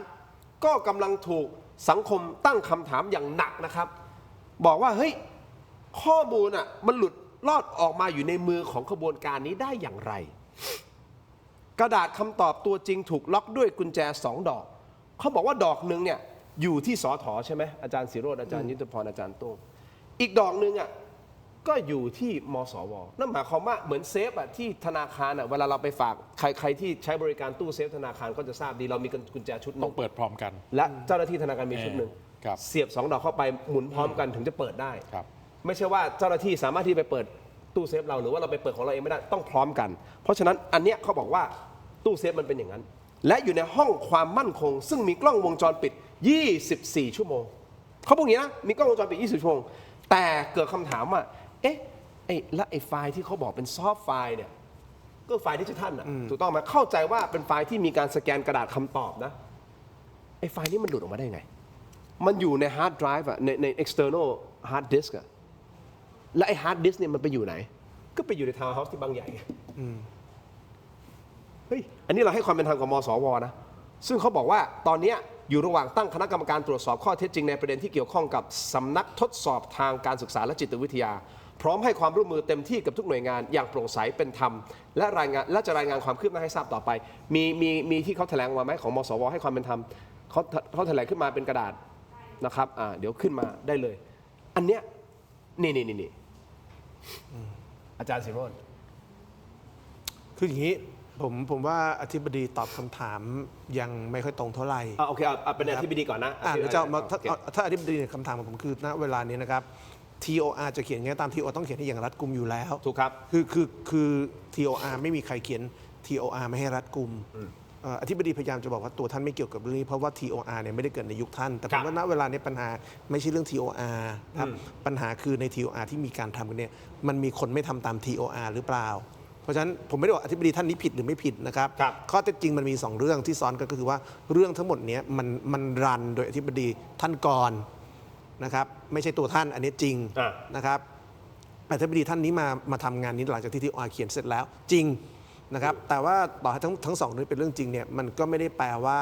ความรับผิดชอบของอธิบดีจะมากหรือน้อยเพราะว่าในสุดเรื่องทั้งหมดมันก็อยู่ภายใต้การที่ท่านเป็นอธิบดีณเวลานี้อยู่ดีนึกออกไหมครับคือ TOR เขียนดีหรือไม่ดีก็ว่ากันไปตามข้อเท็จจริงแต่ว่าในสุดในการเป็นอธิบดีเนี่ยนะครับท่านมีสิทธิ์จะโดน157ด้วยเรื่องแบบนี้ได้คือท่านเป็นคนที่โอเวอร์ซีเรื่องนี้ไงท่านต้องเป็นคนซูเปอร์ไวส์เรื่องนี้ต่อให้ TOR จะเขียนก่อนหรือไม่อะไรก็แล้วแต่ไม่เกี่ยวแต่มันถือว่ามันมีแล้ว TOR แล้วท่านก็ต้องกำกับดูแลเพราะฉะนั้นถ้าเกิดท่านอธิบดีจะเคลียร์ว่าตัวเองไม่ได้มีความผิดเนี่ยผมว่าคำอธิบายนี้ไม่ค่อยเคลียร์เท่าไหร่นะครับเพราะว่าปัญหาตอนนี้ไม่ใช่มาเถียงกันเรื่อง TOR ไอ้นี่ไม่ใช่เรื่องโครงการ AI Passport ที่ TOR เป็นปัญหาผมว่าเรื่องนี้ประเด็นไม่อยู่เรื่อง TOR ประเด็นอยู่ที่เรื่องการปฏิบัติที่ไม่ทำตาม TOR นะครับซึ่งมันก็จะโยงไปยังเรื่องมสวว่าโอเค ผมคิดว่าที่มสวอธิบายก็เคลียร์ว่าเมื่อเขาเป็นคนรับงานพูดตรงๆงานนี้คือมหาลัยรับจ้างจัดการสอบ ถูกครับ เขาก็ต้องออกแบบการจัดการสอบให้มันไม่มีการโกง ใช่ ไหมครับเช่นมีการล็อกกุญแจอะไรต่างๆ ที่ว่าไป แต่คำถามที่มันต้องอธิบายคือว่าแล้วถ้ามันมีคนไม่ทำตามโปรโตคอลนี้ล่ะมหาลัยรู้ได้ยังไงครับว่าโปรโตคอลนี้ทุกคนทำตามอย่างเคร่งครัดอย่าลืมว่านะครับในอดีตเองนะครับอาจารย์รัฐศาสตร์จุฬาท่านหนึ่งตอนนี้ติดคุกอยู่นะครับ140 ปีตอนแรก เพราะไปแก้ข้อสอบให้กับการสอบอบต.ในพื้นที่ภาคอีสานแห่งหนึ่ง ครับ นะครับเพราะฉะนั้นอย่าไว้ใจมหาวิทยาลัย 100% นะครับเรามีอาจารย์ที่รัฐศาสตร์จุฬาท่านหนึ่งที่ตอนนี้ติดคุกอยู่นะจากการโกงข้อสอบระดับอบต.นะครับท่านรับงานมาเป็นคนดูแลการจัดการสอบระดับอบต.แล้วในสุดเนี่ยท่านถูกกล่าวหาแล้วก็ท่านถูกตัดสินว่าท่านเนี่ยไปแก้ข้อสอบให้กับคนที่จ้างท่านเพราะฉะนั้นผมว่า TOR ของมหาลัยคงจะต้องดีแน่นอน เพราะถ้าไม่ดีเนี่ยมีปัญหาแต่เราไม่รู้ในระดับปฏิบัติจริงๆเนี่ยมันจะมีคนชั่วไม่ทำตาม TOR หรือเปล่าไง อาจารย์ คือวันนี้ทุกคนตอบตาม TOR ใช่ไหมครับซึ่ง TOR มันต้องเขียนให้ดีอยู่แล้ว ครับแน่นอน แต่ผมว่าปัญหาคือว่าเนี้ยข้อเท็จจริงคือแล้วถ้าเกิดแต่ละหน่วยงานมันมีคนไม่ทำตาม TOR เหมือนกับเรื่องกกต.จำได้ไหมครับที่มันมีการเถียงกันว่าไอ้บัตรเลือกตั้งชลบุรีอะเก็บที่ไหนอย่างไรกกต.บอกว่าเก็บดีเก็บยอดเยี่ยมมากต่างๆนะแต่คำถามนะตอนนั้นคือแล้วบัตรที่บอกว่าเก็บดีถ้ามันมีคนเข้าไปแอบเอาออกมามันจะทำยังไงมันคือคำถามระดับปฏิบัติไงครับไม่ใช่คำถามตัว TOR TOR ไม่น่ามีปัญหาก็เหมือนกฎหมายบ้านเราไม่มีปัญหานะแต่คนบังคับใช้กฎหมายมีปัญหา คือ ใช่งานหรือเปล่าอาจารย์ยุทธพรนึ ต กอ อ อบ กไหมฮะ โจทย์ถูกแต่ตั้งโจทย์ผิด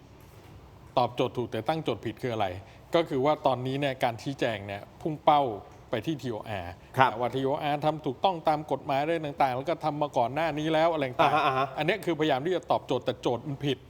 เพราะว่าเรื่องนี้มันไม่ได้อยู่ที่ปัญหา TOR ที่อาจารย์สิโรจน์ มันไม่ได้เป็นปัญหาเรื่องการจัดซื้อจัดจ้างถูกไหมฮะแต่เรื่องนี้มันเป็นปัญหาเรื่องการทุจริตในการสอบคัดเลือกเข้าระบบราชการ ซึ่งการทุจริตนั้นเนี่ยต่อให้ TOR เขียนครอบคลุมอะไรยังไงเนี่ยไม่ได้การันตีว่าจะไม่มีการทุจริต เพราะฉะนั้นวันนี้เนี่ยสิ่งที่ต้องชี้แจงให้กับสังคมเห็นคือกระบวนการทั้งหมด มันมีอะไรเป็นช่องโหว่ช่องว่างมีการทุจริตเกิดขึ้นในชั้นไหนนะครับแล้วถึงบอกว่า TOR เขียนบอกแล้วว่ามอบให้ทางมสวเนี่ยไปดำเนินการแปลว่าถ้าเกิดทุจริตแล้วต้องอยู่ในความรับผิดชอบทั้งหมดของมสว นั่นคือสิ่งที่ท่านเท่าที่ผมเข้าใจที่ท่าน ครั อบ ธิบดีกำลังพูดถูกต้องไหมฮะว่าเอ้ยเรามสวเป็นผู้รับจ้างเราไปแล้วถูกต้องไหมถ้ามีปัญหาเฮ้ยคุณก็ต้องดูมสว ไม่ใช่ ทั้งผู้ว่าจ้างและผู้รับจ้างครับมีความเกี่ยวข้องทั้งสิ้น โอเค ถ้ามันเกิดเหตุแบบนี้มีความเกี่ยวข้องทั้งสิ้น เกี่ยวข้องมากน้อย ก็ ใคร ว่ากันไป ผิดใครถูกอันนั้นเดี๋ยวต้องว่ากันไป แต่ต้องรับ ในการ ต้องมีการรับผิดชอบ แต่บอกไม่ได้เลยว่าเมื่อ TOR แล้วแปลว่าคนรับไปแล้วผิดอยู่คนเดียวไม่ใช่นะ ทั้งผู้ว่าจ้างผู้รับจ้างเนี่ยต่างมีส่วนต้องรับผิดชอบในความทุจริตการประมาทเลินเล่อสิ่งที่เป็นผลเสียอะไรต่างๆก็แล้วแต่ใครจะรับมากรับน้อยใครเกี่ยวไม่เกี่ยวอันนี้ขึ้นอยู่กับกระบวนการในการสอบข้อเท็จจริง และถ้าพบเขาก็จะมีการชี้ว่าใครที่เกี่ยวข้องกับการสอบวินัยนะและใครที่ไปเกี่ยวกับการทุจริตก็จะไปมีส่วนของกฎหมายว่าด้วยการทุจริตซึ่งอันนั้นอาจจะไปสู่ชั้นปปช โอเค นะต่างๆได้ด้วย เพราะฉะนั้นตรงนี้เนี่ยถึงบอกว่าคำชี้แจงแบบเนี้ยมันเป็นคำชี้แจงแบบระบบราชการนะคือล้อมรั้วบ้านล้อมรั้วบ้านแล้วก็บอกว่าในรั้วบ้านไม่มีอะไรแล้วเรื่องมันเกิดขึ้นนอกรั้วซึ่งคนไม่ได้ต้องการเห็นอย่างนั้น ซึ่งมันไม่ได้ต้องการเห็นแบบนั้นคนก็ต้องการเห็นว่าในกระบวนการตรงนี้มันเกิดการทุจริตเนี่ยเกิดขึ้นเพราะใครยังไง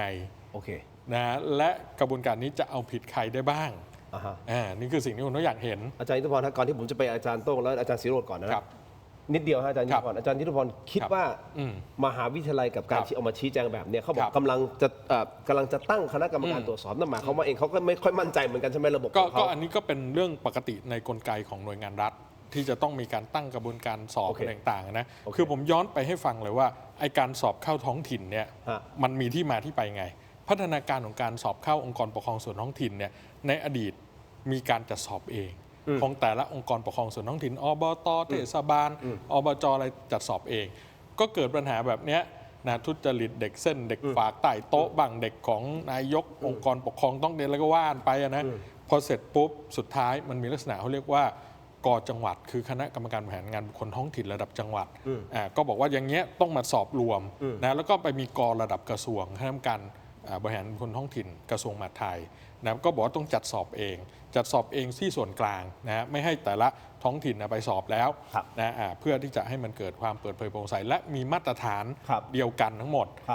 ก็จัดสอบตรงนี้คราวนี้กระทรวงมหาดไทยเองเนี่ยก็ต้องการที่จะทำให้ตรงนี้มันเกิดภาพว่ามีthird party ความโปร่งใสบุคคลที่3นะที่เข้ามาซึ่งบุคคลที่3หรือthird partyที่สังคมให้ความเชื่อถือเนี่ยก็คือสถาบันการศึกษาก็เลยมีกระบวนการในการไปแต่ละปีเนี่ยไม่ใช่เฉพาะมสวหลายมหาวิทยาลัยก็ว่านไปใครจะได้ในปีนั้นก็ไปจัดสอบต่างๆในมหาวิทยาลัยต่างๆนะครับซึ่งคราวนี้เนี่ยกระบวนการในการจัดสอบเนี่ยอย่างที่บอกว่ามันก็มีทั้งในส่วนของการออกข้อสอบตรวจข้อสอบต่างๆเหล่านี้นะมันรั่วไหลตรงไหนละอันนี้คือสิ่งที่ต้องไปหาร่วม ให้ กัน ได้ ทั้งมสวและกรมส่งเสริมการปกครองส่วนท้องถิ่นอาจารย์ศิโรจน์นิดเดียวอาจารย์จะพูดอะไรเมื่อสักครู่นี้ก่อนที่ไปเจออาจารย์โต้งไม่ผมก็แค่เสริมสั้นๆนิดเดียวครับว่าอธิบดีเองก็คงต้องระมัดระวังนะครับเพราะถ้าท่านอ้างว่าเรื่องนี้ได้มอบงานให้กับมหาลัยทำไปแล้วเนี่ยนะครับยังไงก็ตามในฐานะท่านดูแลหน่วยงานดังกล่าวนะครับท่านก็มีหน้าที่ต้องไปกำกับการทำงานของมหาวิทยาลัยอยู่ดีนะครับว่าเขาจัดการสอบเขาควบคุมการสอบได้เรียบร้อยหรือเปล่าคือผมว่าอธิบดีอาจจะต้องระวังว่าท่านจะโดน157ไหมนะครับเพราะว่าเรื่องนี้มันในที่สุดคือมันเกิดภายใต้ท่านนะครับมันมีช่องให้เกาะเกี่ยวได้ว่าท่านได้ดูแลควบคุมดีหรือเปล่าจะอ้างว่าเรื่องนี้ได้จ้างมหาลัยทำแล้วมันจบจากผมแล้วเนี่ยอ้างไม่ได้นะผมถึงกลับไปบอกครับว่าเรื่องนี้ในที่สุดแล้วเนี่ยต้องไปดูว่าฝ่ายการเมืองฝ่ายอำนาจรัฐเนี่ยเขาจะลากไปกันขนาดไหนนะครับเรื่องนี้มันมีเหลี่ยมให้ลากไปอย่าง157อธิบดีได้นะครับว่าโอเคต่อให้มหาวิทยาลัยเป็นคนได้งานจัดการสอบไปแต่อธิบดีในฐานะเป็นต้นสังกัดนะครับซึ่งมีอำนาจเต็มเนี่ยนะครับดูแลเรื่องนี้ได้ดีแค่ไหนล่ะมันกลับไปสู่เรื่องการเมืองครับว่าเรื่องนี้นะครับฝ่ายการเมืองจะเอากันขนาดไหนซึ่งในมันก็เข้าไปอยู่ในเรื่องของ power play ระหว่างกลุ่มต่างๆในพรรคภูมิใจไทยระหว่างกลุ่มต่างๆในกระทรวงมหาดไทยครับถึงคุณทินจะไม่อยากยินแต่ว่าที่นี่ประเทศไทยครับ This is Thailand อาจารย์โต้งมันเราจะต้องอยู่กันอย่างนี้ไปอีกนานแค่ไหนครับเนี่ยทำรายการผมไม่ถึงมา5 ปีเนี่ย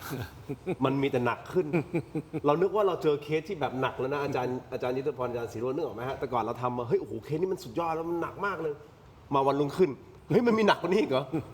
เนี่ยเราก็ไม่ได้คิดว่าจะหนักขนาดนี้แล้วที่สำคัญมีพัฒนาการนะไอการทุจริตเราเนี่ยมีพัฒนาการออกมานะใช่นึกถึงอย่างเคสโรงเรียนโกงสอบโรงเรียนในอำเภอใช่ไหมครับมีพัฒนาการเอาข้อสอบไปให้คนสอบแก้เองพอถูกจับได้โอเคแล้วคราวนี้คนรับงานแก้ให้ในคอมพิวเตอร์เลยครับเดี๋ยวขออนุญาตเสริมมาทั้ง2 ท่านคือว่าถ้าเราย้อนไปดูตอนที่มีการตรวจค้นนะครับในเมื่อท่านอธิบดีบอกว่าโยนให้มหาวิทยาลัยแล้วไปตาม TOR เจ้าที่มีการกำลังแก้ไขเนี่ยเป็นข้าราชการใช่ไหมครับใช่เขาบอกใส่ชุดสีกากีน่าจะข้าราชการอ่ะแล้วข้าราชการสังกัดไหนครับ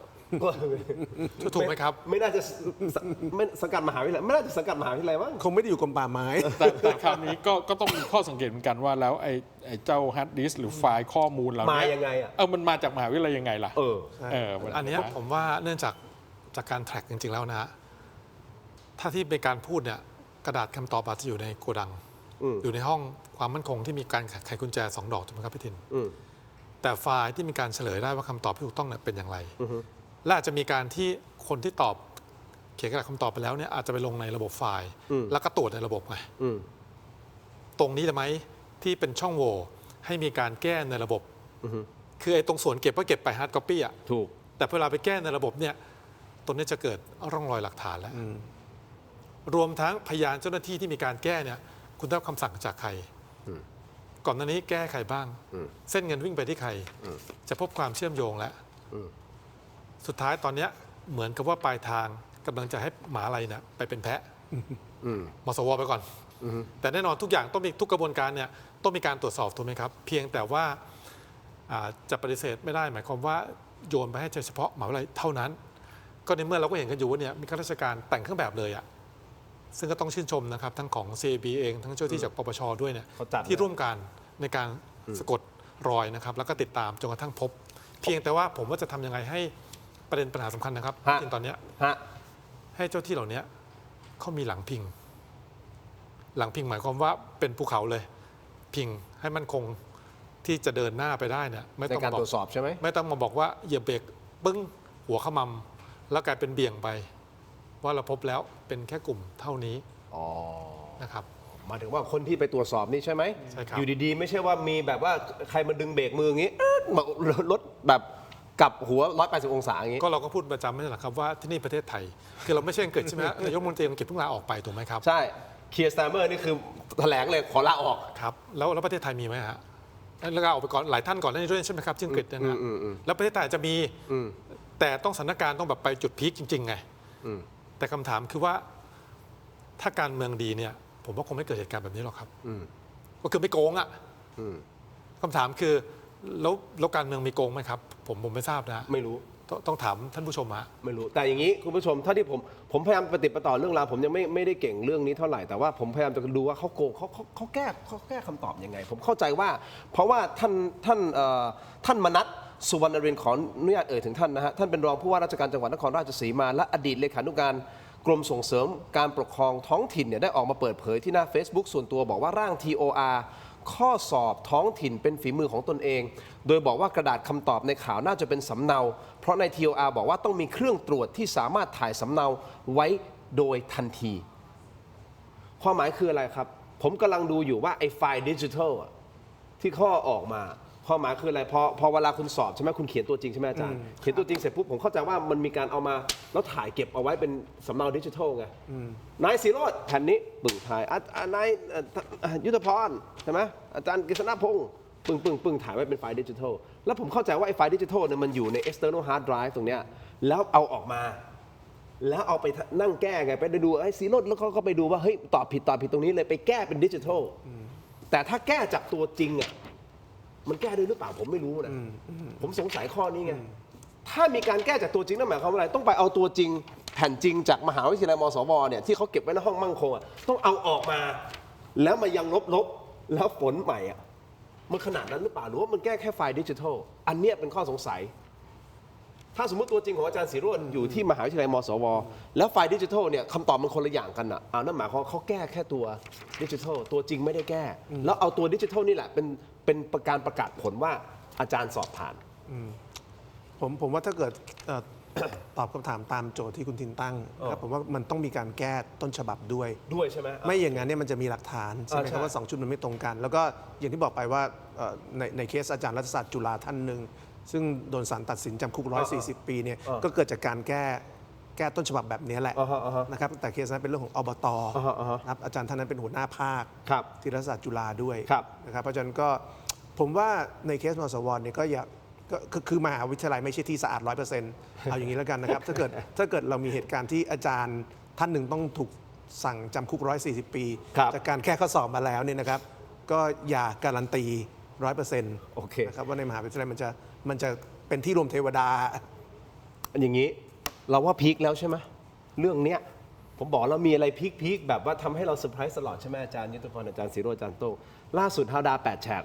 ขอบคุณนะขออนุญาตดาว8แฉกนะครับท่านโพสต์อย่างนี้ครับเป็นเรื่องทางนี่ผู้สอบหลายคนเสียเงินคนละ350,000แต่ไม่มีชื่อสอบผ่านร้องทุกข์เดี๋ยวก่อน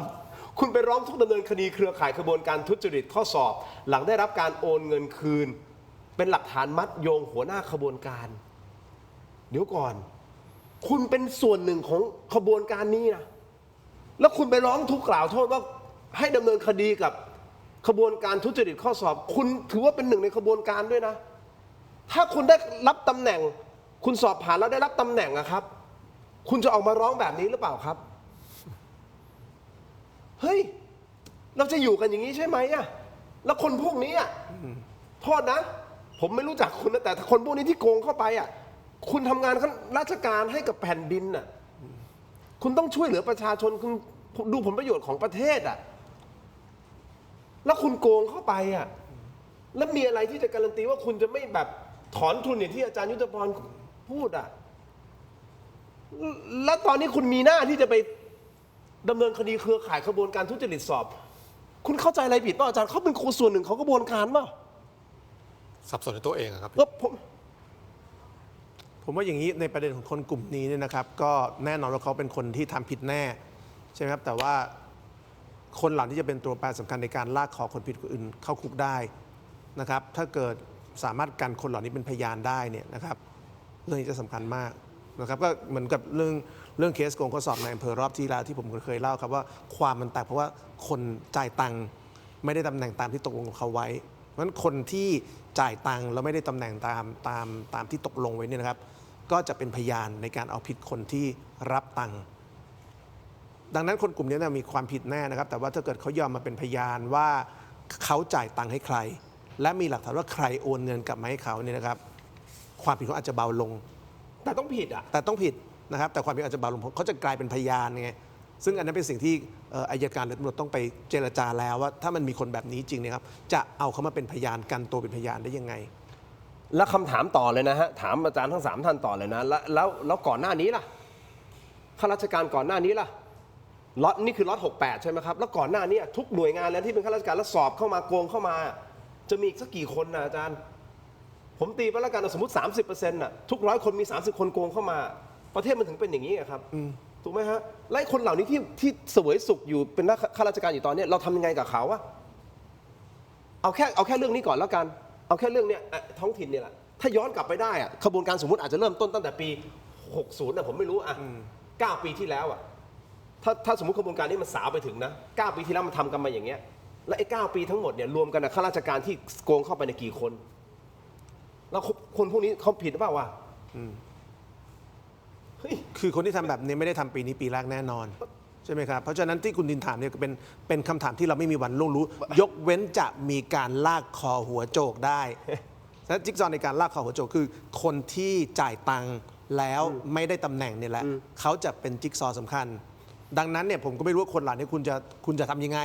นะครับคุณจะยอมมาเป็นพยานไหมล่ะถ้าคุณยอมมาเป็นพยานคุณก็จะสร้างคุณูปการให้กับประเทศว่าคุณสามารถลากคอหัวโจกซึ่งถ้าเกิดเราได้ชื่อหัวโจกเราจะได้เส้นเงินใช่ไหมแล้วเมื่อเราได้เส้นเงินเราจะรู้ว่าปีอื่นๆที่เขาทำเนี่ยเขาทำมากี่ปีแล้วเพราะฉะนั้นวันนี้การมีพยานเนี่ยสำคัญมากสำหรับเรื่องนี้อาจารย์ทุพรจะเสริมตรงนี้ไหมนี่ที่ผมพูดแบบสำหรับกลุ่มคนที่บอกว่าจ่าย 350,000 แล้วถูกเบี้ยวใช้คำง่ายๆว่าอย่างนี้นะฮะตรงเนี้ยถือว่าเขาผิดด้วยไหม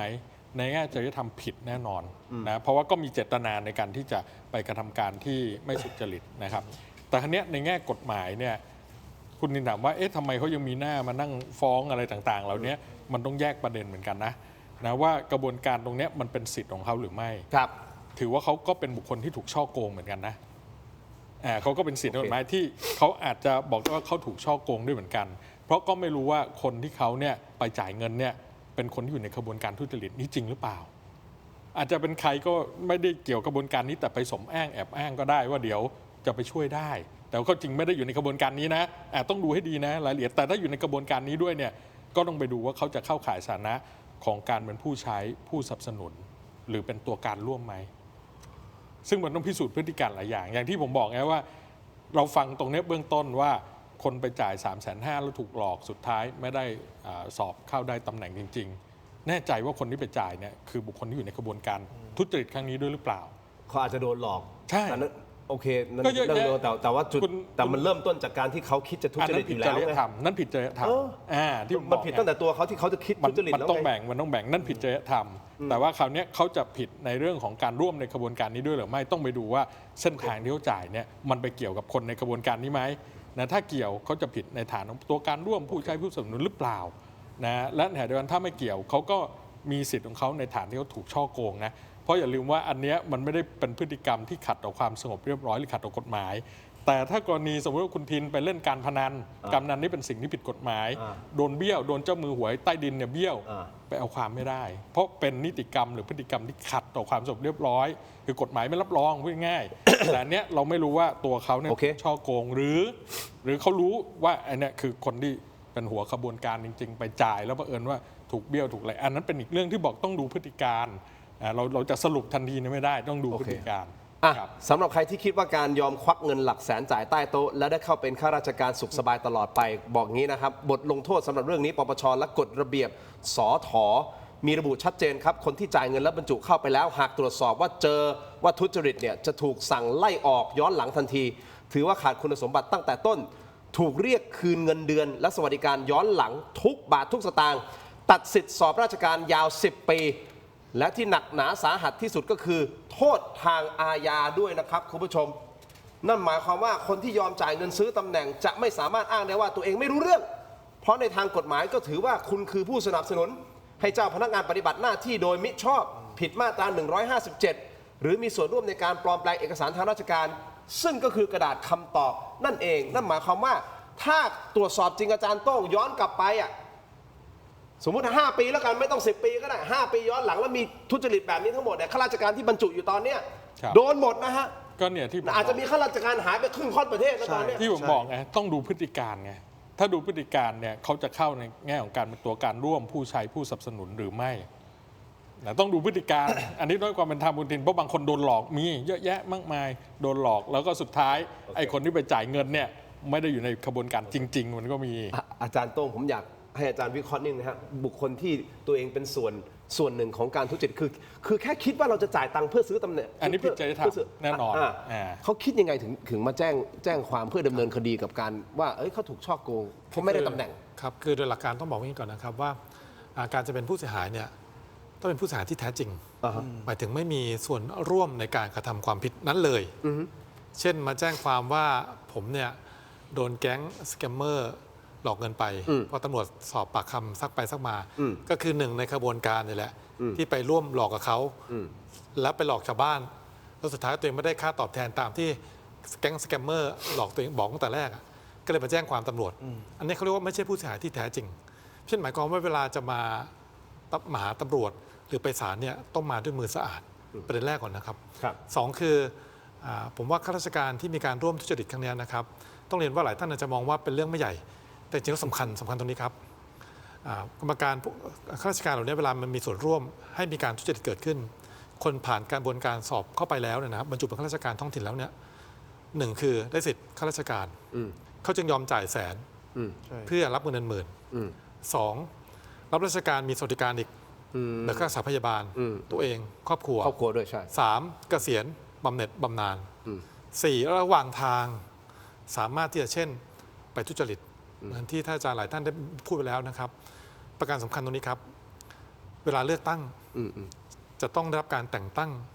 จากกกต.จังหวัดเป็นกรรมการประจำหน่วยเลือกตั้งถูกไหมครับกำนันผู้ใหญ่บ้านสสและผมถามว่าในเมื่อท่านเนี่ย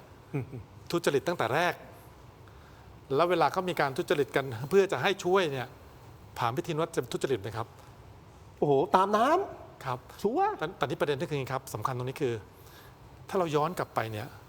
ย้อนไปเรื่อยสุดท้ายเลยไปพันว่าเกิดมีข้าราชการส่วนหนึ่งของท้องถิ่นสมมตินะครับไปเกี่ยวข้องกับกระบวนการสอบมาแบบนี้แล้วไปเกี่ยวข้องกับกระบวนการเรื่องการเลือกตั้งที่ไม่ชอบอีกตอนนี้พันไปกันใหญ่แล้วตอนนี้ผมก็เลยเชื่อว่าการสาวแบบนี้ยากแล้วครับพี่ทิน ถูกไหมครับเพราะอะไรครับผมพูดมาทั้งหมดอาจารย์นึกจะมีความหวังอะไร เพราะว่าสุดท้ายเนี่ยผมกลัวเดี๋ยวจะพังกันทั้งระบบเลยนะครับก็เนี่ยกลับไปที่ผมคุยตอนต้นว่าจะเอากันถึงไหนเรื่องนี้เอางี้ฝ่ายการเมืองจะกล้าลากเส้นไปเอาอย่างนี้ตอนแรกท่านนายกออกมาแรงใช่ไหมอย่างนี้นะนิดเดียวนะฮะเอาช่วงเช้าก่อนช่วงเช้าวันนี้นะฮะท่านนายกรัฐมนตรีที่ทำเนียบรัฐบาลเนี่ยเรียกหน่วยงานต่างๆเข้าพบหารือที่ตึกไทยคู่ฟ้าโดยเรียกมาทั้งรัฐมนตรีช่วยมหาดไทยทั้งตำรวจสอบสวนกลางทั้งปลัดมหาดไทยเลขาธิการปปท.โดยสั่งการให้ปลัดกระทรวงมหาดไทยประกาศเพิกถอนและยกเลิกผลสอบในล็อตที่มีการทุจริตทั้งหมดอย่างเด็ดขาดนะครับไปฟังเสียงช่วงเช้าก่อนนะฮะฟังเสียงครับไม่ทราบมันประกาศผลสอบไปยังประกาศไปแล้วก็ไม่รู้แหละก็ต้องหาวิธีในเมื่อที่มาผลไม้พิษทฤษฎีนะครับที่มาไม่ถูกต้องทุกอย่างก็ต้องถูกยกเลิกไปนะครับมันจะมาใช้หลักบอกบรรจุไปแล้วผ่านสอบไปแล้วแต่ถ้าเกิดที่มาของการสอบมันผิดกฎหมายก็ต้องยกเลิกนะครับเรื่องนี้ก็ต้องไม่ต้องกลัวใครจะมาฟ้องนะเพราะว่าถ้าเกิดทางพวกเราทุกคนได้ดำเนินการสืบสวนสอบสวนดำเนินคดีทุกอย่างเรียบร้อยแล้วมีคำพิพากษาหรือว่ามีการยืนยันพิสูจน์ด้วยหลักฐานใดๆก็ตามว่ามันผิดกฎหมายเพราะฉะนั้นคนที่มาจากหยวงนี้กลไกนี้ก็ถือว่าไม่มีคุณสมบัติก็ขอให้ทางกระทรวงมหาดไทยได้แจ้งไปยังผู้ว่าราชการจังหวัดนั้นๆอย่างเช่นที่เพชรบูรณ์ดำเนินการให้ผู้ที่ถูกสงสัยหรือว่าถูกกล่าวหาว่ามีการได้กระทำผิดไปนั้นให้พ้นออกจากการปฏิบัติหน้าที่ ให้เร็วที่สุดนะครับ ให้ข้าราชการที่จะมาปกครองประเทศบริหารประเทศเริ่มจากการกระทำที่ทุจริตตั้งแต่วันแรกแล้วเนี่ยนะครับ แล้วคนที่ตั้งใจสอบตั้งใจดีแต่ไม่ได้ถูกคนพวกนี้เข้ามาแทรกที่ชั่วไปกว่านั้นคือไอ้ข้าราชการชั้นผู้ใหญ่เองที่ไปปล่อยให้มีกระบวนการนี้เกิดขึ้นไอ้ตรงนี้ต่างหากคือสิ่งที่เราจะต้องทั้งปราบปรามป้องกันนะครับแล้วก็ดำเนินคดีไม่ให้มันเกิดขึ้นอย่างเด็ดขาดอันนี้ถือเป็นการโอ้โหไม่รู้จะพูดยังไงนะครับทำร้ายประเทศขายชาติ อันนี้คือช่วงเช้าใช่ไหมฮะที่ท่านให้สัมภาษณ์นะครับคุณผู้ชมคราวนี้ขออนุญาตไปที่ดาว8 แฉกอีกครั้งหนึ่งได้ไหมครับปึ้มอาจารย์ศิโรจน์ ครับ เราดูกันนะฮะดาว8 แฉกโพสต์ไว้อย่างนี้นะครับพูดเองบิดเอง นายกเปลี่ยนใจไม่ยกเลิกสอบข้าราชการท้องถิ่นทั้งหมดลั่นไม่ตัดสิทธิ์คนสอบได้ด้วยความสามารถนะครับแฮชแท็กกะแล้วต้องมาไม้นี้เมื่อเจอคำว่าฟ้องศาลปกครองนะครับคุณผู้ชมครับพออย่างนี้เสร็จก็ให้ความเป็นธรรมก็คือที่ทำเนียบรัฐบาลเพิ่มเติมนะฮะช่วงบ่ายฮะ 13:45 นาทีนักข่าวได้ถามท่านนายกว่าจะถือว่าเป็นการโมฆะทั้งหมดหรือไม่ท่านนายกรัฐมนตรีบอกว่าทำไมข่าวไปพาดหัวข่าวอย่างนั้น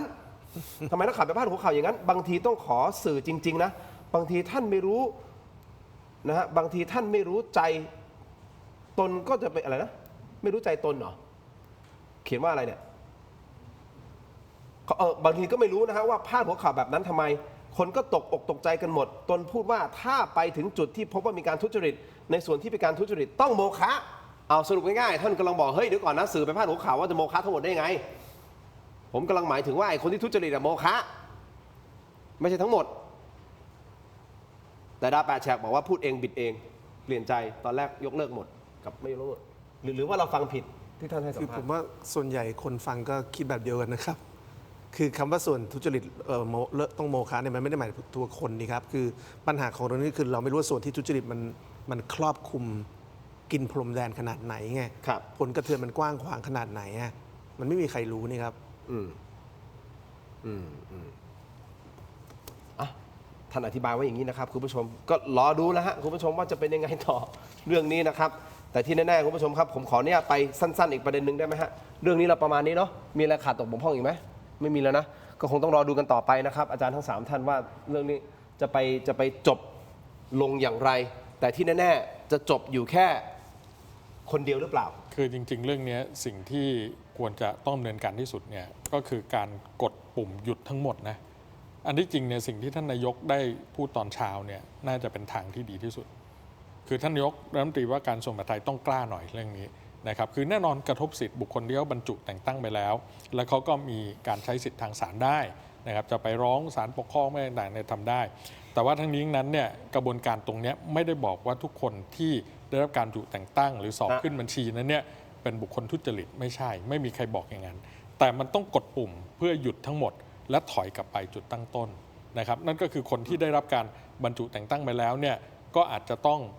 มีการถอนการบรรจุแต่งตั้งก่อนนะแล้วก็มีกระบวนการในการสอบหาข้อเท็จจริงต่างๆมันควรจะต้องเป็นอย่างนั้น มันควรจะแฟร์ๆแบบ มัน นั้น ควรต้องเป็นอย่างนั้น ก็คือสมมติเรานี่ก็คือฟรี ต้อง ซไป กด ก่อน ปุ่มหยุดทั้งหมด แล้วคัดกรอง แล้วคัดกรอง ใครที่มีปัญหาก็คัดออกใครที่ ใคร มีปัญหา สุ ก็ จ บรร ริต จุ ว่าไปใครทุจริตก็ต้องโดนลงโทษ มันต้องเป็นอย่างนั้นใช่ไหม ให้ข้อสังเกตนะครับผมว่าคือตำรวจเองเนี่ยนะครับ ฮะ ปปชเองเจ้าที่เกี่ยวข้องเนี่ยน่าจะมีหลักฐานความเชื่อมโยงพอสมควร ครับ ตรงนี้อันดับแรกต้องคัดมาก่อนเพราะกลุ่มแรกเลย ครับ ต้องไปบรรจุไม่ได้ อืม กลุ่มที่สองอันเนี้ยเทา อืม ๆอันนี้ก็บรรจุไม่ได้ ครับ กับอีกกลุ่มหนึ่งที่ไม่เกี่ยวข้องอะไรกับเขาเลยเนี่ยสอบได้ด้วยตัวเองเนี่ย ฮะ อันเนี้ยผมว่าต้องให้เขาไป แต่ถ้าไปพันทีหลังเนี่ยไปถอนมา ไม่ใช่หมายถึงไปฟรีซทั้งหมดแล้วหยุดทำให้คนที่เขาสอบได้เนี่ยคือพี่ต้องเข้าใจอย่างนี้นะครับหลายท่านเนี่ยนะครับกว่าจะสอบได้เนี่ยไม่ใช่สอบครั้งแรกนะครับ ฮะ สอบด้วยความพยายาม ครับ แล้วอยู่ดีพอสอบครั้งที่4ครั้งที่5สอบได้ อืม อยู่ดีมาบอกว่าหยุดทั้งหมดโมฆะสอบใหม่เอาตั้งแต่เสียเวลามา 4-5 ปีกวดวิชาติวแล้วอันนี้ไหมที่ผมว่าพี่น้องประชาชนเนี่ยอยากเห็นการดำเนินการที่เป็นขั้นเป็นตอนฉะนั้นสำคัญตรงนี้ครับ คนที่มีอำนาจเนี่ยต้องเข้าใจหัวอกคนที่เขาไม่มีทางแต่เขาขยันมุมานะมาสอบจนได้ด้วย แต่ถ้าเกิดคุณมาจากคนที่มีความพร้อมร่ำรวยทุกอย่างเนี่ยคุณจะไม่เข้าใจในมิติเหล่านี้หรอกครับ อย่างนี้นะผมพูดสั้นๆนิดเดียว 6,000 กว่าตำแหน่งใช่ไหมอาจารย์ศิโรจน์ ครับ แล้วเขาบอกประมาณสัก 3,000 ที่เขาล็อก ที่ ได้ ที่ ขายได้ ขายได้ 3,000 ที่แก้คะแนนนั่นหมายความว่าจะมี 3,000 คนที่ได้จริงๆเนี่ยโดนเตะออก ใช่ ผมเข้าใจว่าการสอบนี่คือเอาคะแนนสูงใช่ไหมสูงสุดใช่ไหมอันดับ 1 อันดับ 2 จนถึง 6,000 ใช่ไหมจนถึง 6,000 กว่าคนถูกต้องไหมฮะ ครับ นั่นหมายความว่าไอ้ 3,000 คนที่มันถูกมาแทนอ่ะก็ไอ้ 3,000 คนที่โดนดีดออกอ่ะไอ้คนพวกเนี้ยคือเขาสอบได้แต่ดันเอา 3,000 คนที่มันตกเนี่ยมาแก้จ่ายตังค์ไงแก้ไง ใช่ แล้วเด้งเขาออกอ่ะ แล้วคนส่วนนี้ก็ไม่ได้รับความเป็นธรรมจากทุกเรื่องเลยนะ กลุ่มที่ควรจะได้และไม่ได้ ก็ใช่ไง หายไปจากจักรวาลเรื่องนี้ไปเลย เพราะฉะนั้นสิ่งที่ต้องทำอย่างที่อาจารย์ยุทธพรบอกคือฟรีซทั้งหมดเคลียร์คัดกรอง จัด ต้องมาดูคะแนนใหม่หมดเลยถูกไหมฮะ แล้ว มาดูจาก ว่าไป แผ่นจริงอ่ะทั้งหมดอ่ะ ถูกต้อง แล้วคัดกรองอันดับ 1 ถึงอันดับที่ 6,669 คะแนนเนี่ยคุณได้ ส่วนในที่มึงโกงเข้ามาก็ซียูไปไม่ต้อง ดำเนิน ไม่ต้องยุ่ง คดีทางกฎหมายด้วย ผมว่า เพราะว่าก็มีส่วนร่วมเป็นผู้สนับสนุนการทำความผิด ใช่ฟรีซแล้วก็สอบใหม่นะครับแต่ใครที่เกี่ยวข้องกับการทุจริตโดยตรงคนเราจะต้องถูกห้ามสอบเป็นข้าราชการตลอดชีวิ ต ต ลอดชีวิตไม่ใช่10 ควรจะโดน ปี ห้ามสอบทุกหน่วยงานตลอดชีวิตแต่ เรื่ ว่า องนี้มันเป็นเรื่องจริยธรรมไงที่บอกไง ใช่แต่ว่าคนที่ไม่เกี่ยวข้องโดยตรงเนี่ยก็ให้มาสอบใหม่แล้วกันนะครับแล้วลองดูในผลสอบครั้งถัดไปคนที่ไม่ได้เนี่ยเขาจะได้หรือเปล่า จะได้คนดีๆเข้ามา เปิดสอบใหม่อีกรอบนึง ขออนุญาตนี้นะครับให้ข้อสังเกต คือผมว่าเป็นความผิดพลาดของระบบเนี่ยที่คนเข้าไปเกี่ยวข้อง ไม่ควรจะโยนภาระไปให้คนที่เขาตั้งใจสอบ และคุณทั้งหมด 100% ไปสอบใหม่ผมว่ามันไม่แฟร์พี่ทินเพราะฉะนั้นหมายว่าคุณผิดพลาดเอง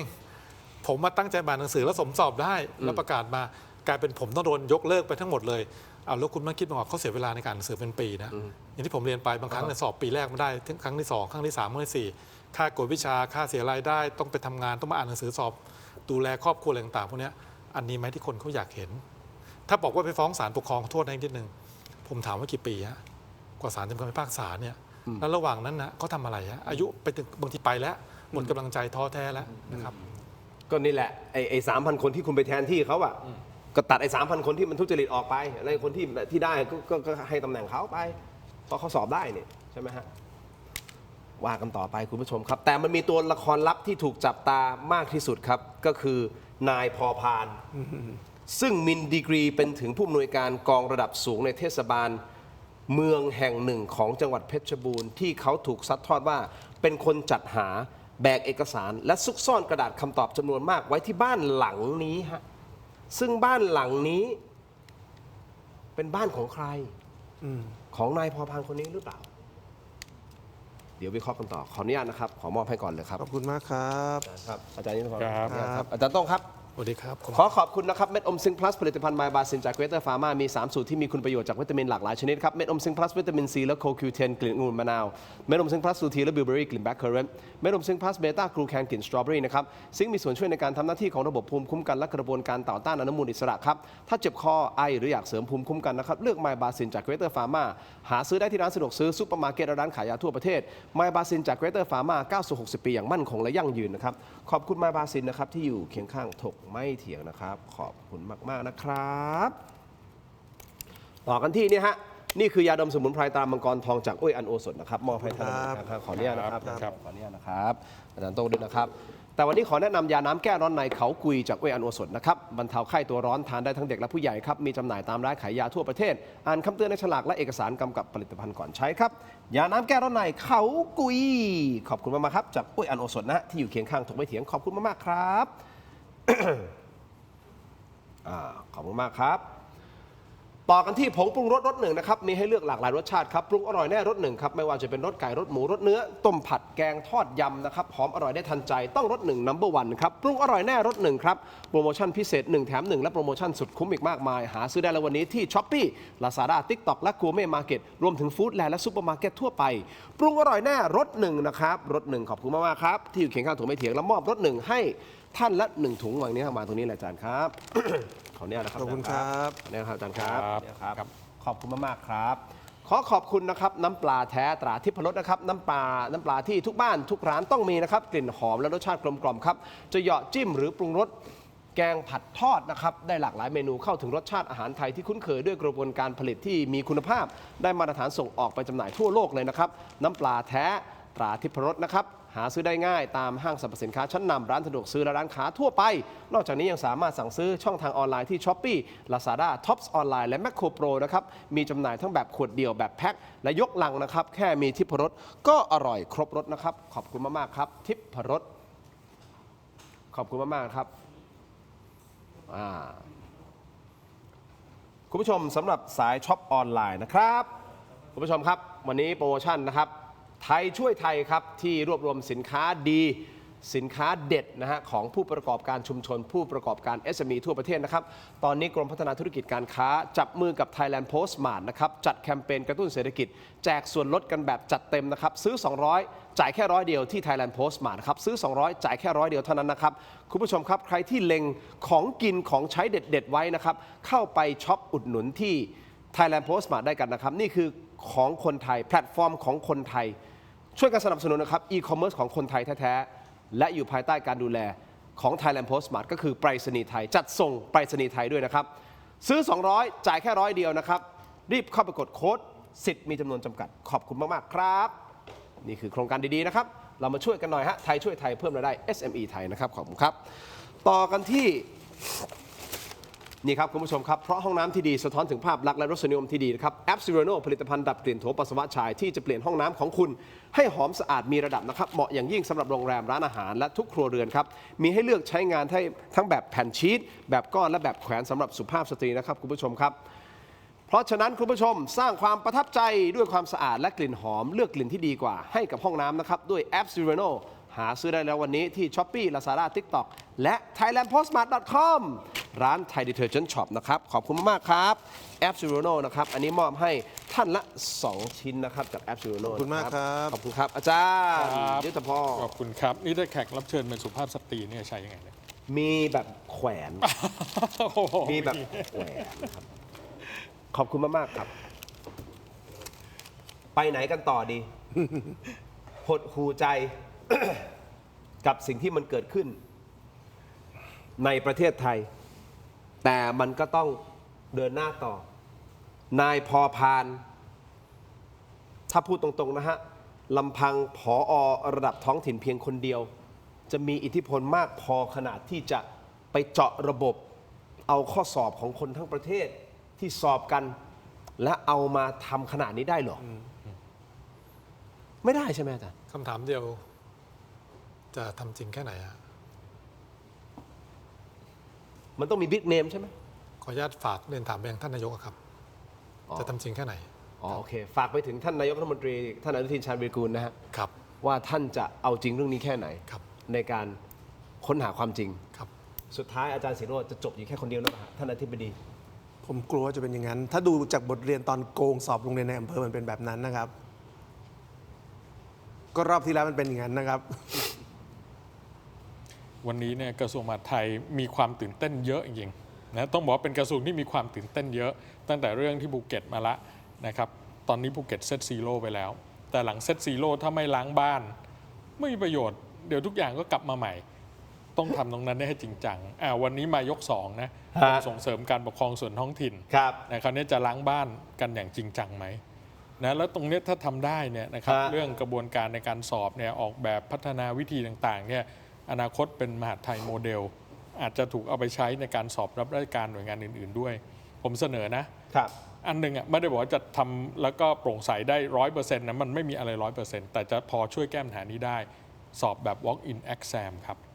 คืออะไร walk-in exam ใช้ระบบคังข้อสอบและใช้คอมพิวเตอร์ในการสุ่มแต่โปรแกรมในการสุ่มเนี่ยก็ต้องมีคนเข้ามาตรวจสอบนะว่าไม่ใช่มีอะไรเทคนิคมาทริกเกอร์มาอะไรต่างๆสุ่มข้อสอบที่มีเป็นร้อยเป็นพันเป็นหมื่นข้อเนี่ยออกสะสมกันไว้นะครับและสอบที่หน้าคอมพิวเตอร์ตัดจบแล้วเวลาปิดระบบด้วยคอมพิวเตอร์ครับสอบเสร็จผู้สอบรู้คะแนนตัวเองทันทีตอนนั้นผมสอบผมได้10คะแนนจันทร์ศิโรจน์ได้20ทิน30จันโต้ง50แล้วก็ว่าไปเรารู้หมดพร้อมกันทุกคนรู้ที่หน้าคอมตอนนั้นโอ้ยอาจารย์เขาไม่ทำหรอก อ้าว โกงไม่ได้ไง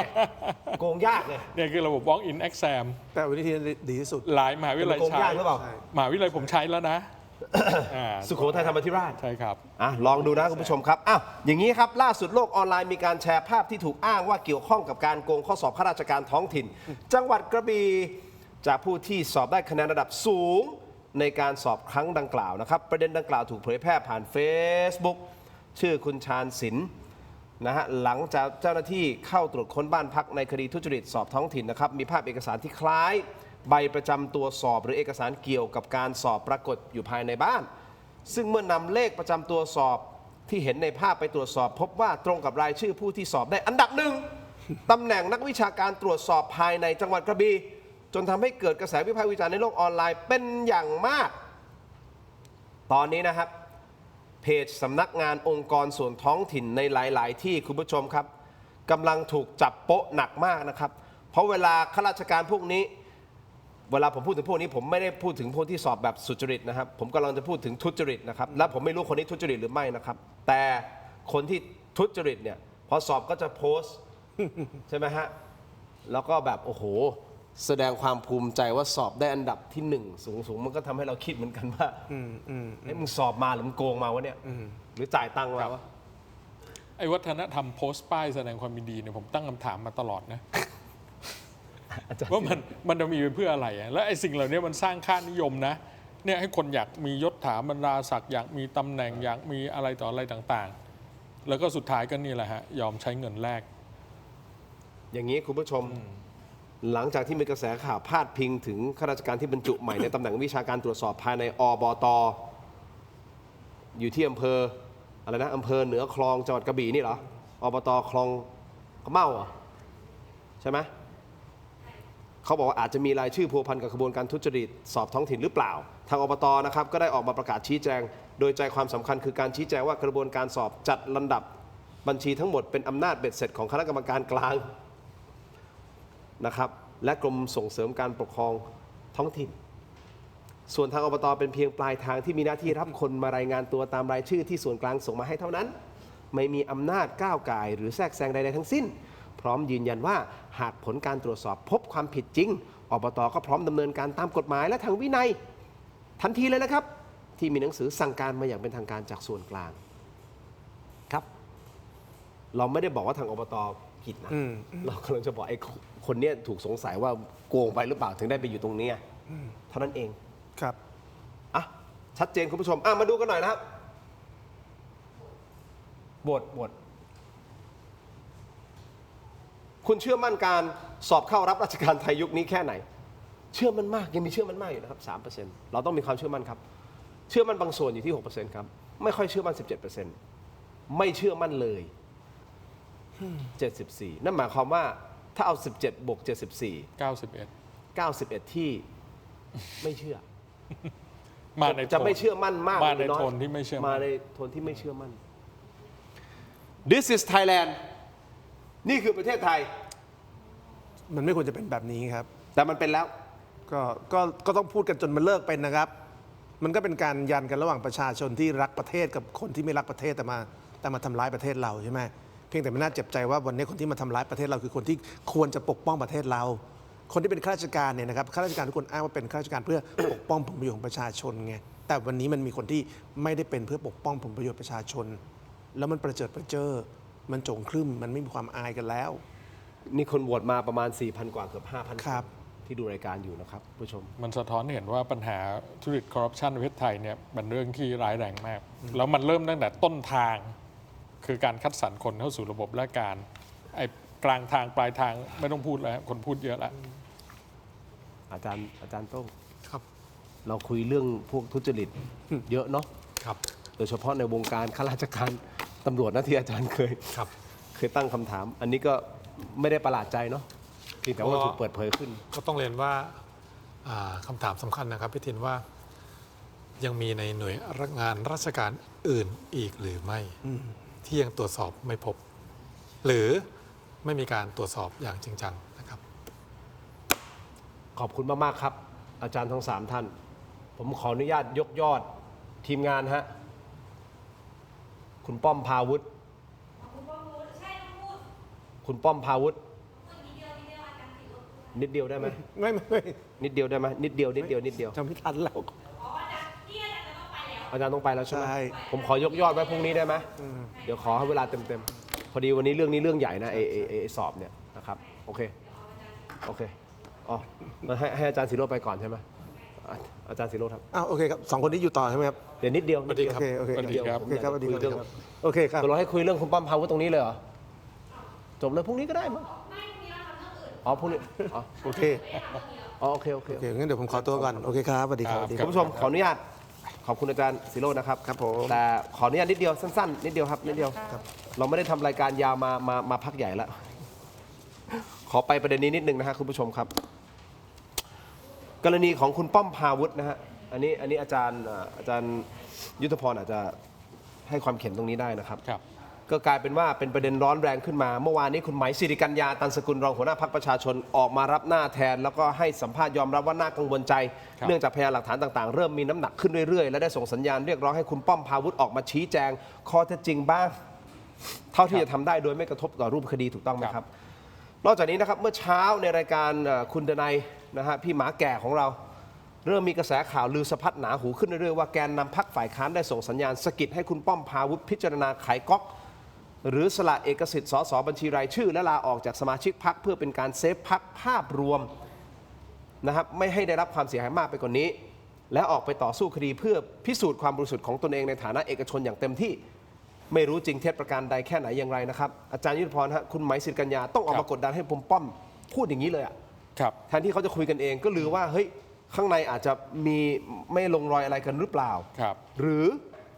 อาจจะไปเจอตออะไรบางอย่างหรือเปล่า ครับ กลายเป็นว่ายากที่จะอุ้มคุณป้อมต่อไปหรือเปล่า คือผมว่าเรื่องนี้เนี่ย อาจารย์ยุทธพรคิดยังไง ส่งผลกระทบกับพรรคประชาชนมาก เพราะอะไรที่บอกอย่างนั้น เพราะว่าก่อนหน้านี้พรรคประชาชนชูประเด็นมีเราไม่มีเทา ถูกครับ นะครับชูประเด็นเรื่องของการจัดการกับทุนสีเทา มีการเปิดเผยเรื่องแก๊งสแกมเมอร์อะไรต่าง ครับ ๆนะแล้วพอวันเนี้ยเกิดเรื่องนี้ขึ้นมาถูกผิดเรายังไม่รู้ล่ะ ครับ นะแต่ว่าในแง่ภาพลักษณ์อันเนี้ยคือสิ่งที่สำคัญมากนะครับคือเดิมคุณป้อมเนี่ยก็ต้องบอกว่าเป็นนักธุรกิจด้านไอทีก็ดูว่าประสบความสำเร็จในเรื่องของอีคอมเมิร์ซต่างๆนะครับคราวนี้เนี่ยคุณป้อมพูดน้อยไปหน่อยนะต้องออกมาชี้แจงให้สังคมเห็นแม้ว่าก่อนหน้านี้คุณป้อมอาจจะโพสต์บอกว่าพร้อมเข้าสู่กระบวนการยุติธรรมอะไรซึ่งอันนั้นก็ถูกต้องแล้วล่ะเป็นหลักการที่ดี แต่ว่าการออกมาชี้แจงกับสังคมให้เห็นว่าในแง่ของเรื่องราวที่เกิดขึ้นทั้งหมดเนี่ยมันเป็นยังไงนะพยานหลักฐานเรื่องราวอะไรต่างๆเนี่ยมันจริงมันไม่จริงนะก็ให้สังคมได้เห็นส่วนไอ้พยานหลักฐานที่จะเข้าสู่กระบวนการยุติธรรมนั้นว่าไปต่อนะครับแต่ตอนนี้ต้องชี้แจงให้สังคมเห็นก่อน คือให้ความเป็นธรรมกับคุณป้อมนะ แรง ให้ความเป็นเราต้องให้ความเป็นธรรมกับคุณป้อม ใช่ นะครับ ใช่ แต่ประเด็นคือถ้าที่คุยมาหลาย ๆ ท่านก็พูดตรงๆกันบอกว่าเฮ้ยถ้าในมุมของการเมืองอ่ะคุณต้องบริหารความรู้สึกของ ใช่ ประชาชน ใช่ ยังไงคุณก็ต้องออกมาพูดเลย ต้องออกมาพูด แต่เขาก็พูดนะ แล้วมาชี้แจง เขาพูดผ่าน Facebook ของเขาอ่ะ ไม่ได้ อันนั้นมันไม่พอไงก็คืออย่างที่บอกเมื่อสักครู่คุณป้อมโพสต์ว่ายินดีเข้ากระบวนการยุติธรรมมันไม่พอไงมันต้องออกมาแถลงข่าวนะจะแถลงข่าวที่พักก็ได้หรืออะไรก็เอาหลักฐานเนี่ยมาให้สังคมได้เห็นส่วนหนึ่งว่าอันนี้มันไม่ได้เข้าข้องเกี่ยวตรงนี้อะไรต่างๆนะแต่อันนี้คือเงียบไงแล้วที่สำคัญคือก่อนหน้านี้ในวันประชุมกรรมาธิการบางชุดคุณป้อมก็ไม่ได้เข้าแต่คนก็ยิ่งเกิดคำถามไปใหญ่ไงครับว่ามันเป็นช่วงเวลาที่เกิดเรื่องนี้พอดี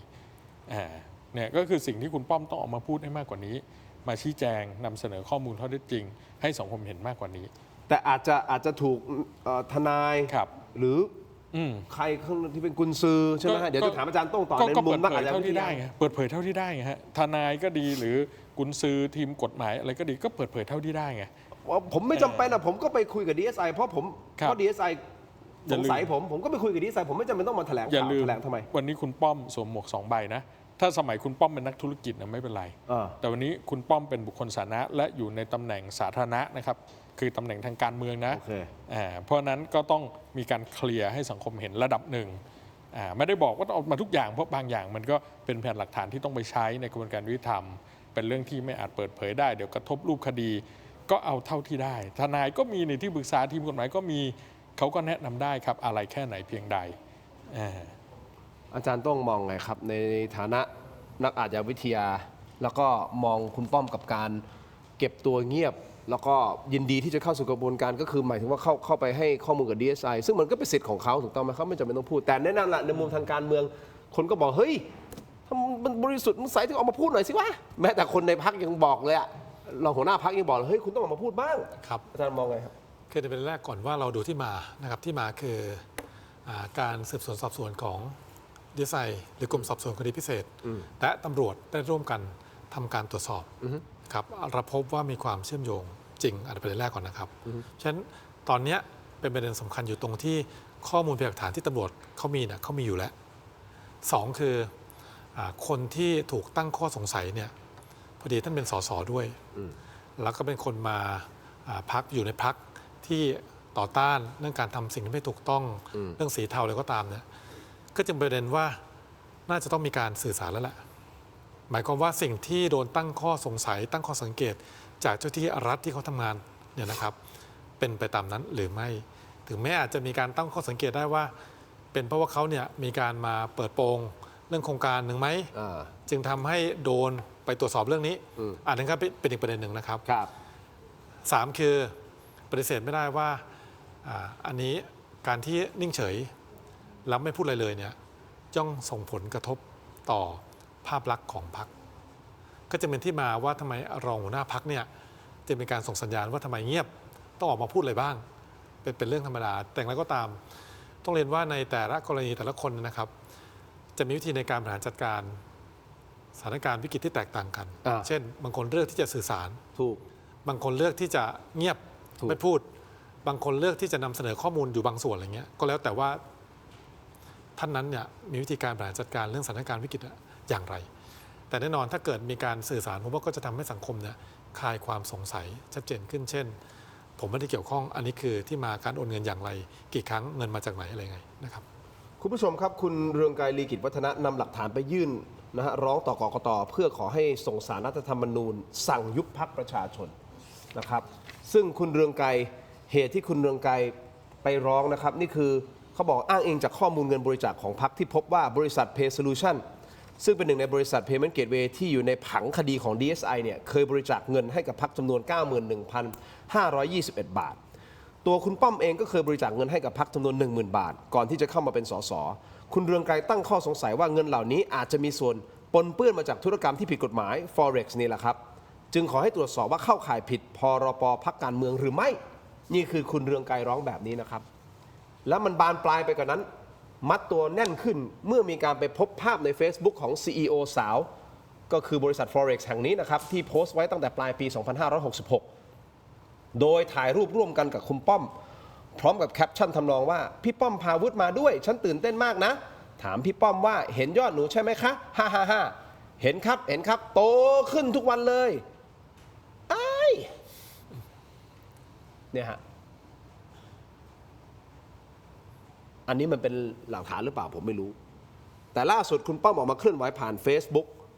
ย้ำว่าเขาไม่ได้มีส่วนเกี่ยวข้องกับสแกมเมอร์ Forex และขบวนการแชร์ลูกโซ่โดยชี้แจงออกมาเป็นข้อๆเลยนะครับโพสต์ยาวเลยนะครับคุณผู้ชม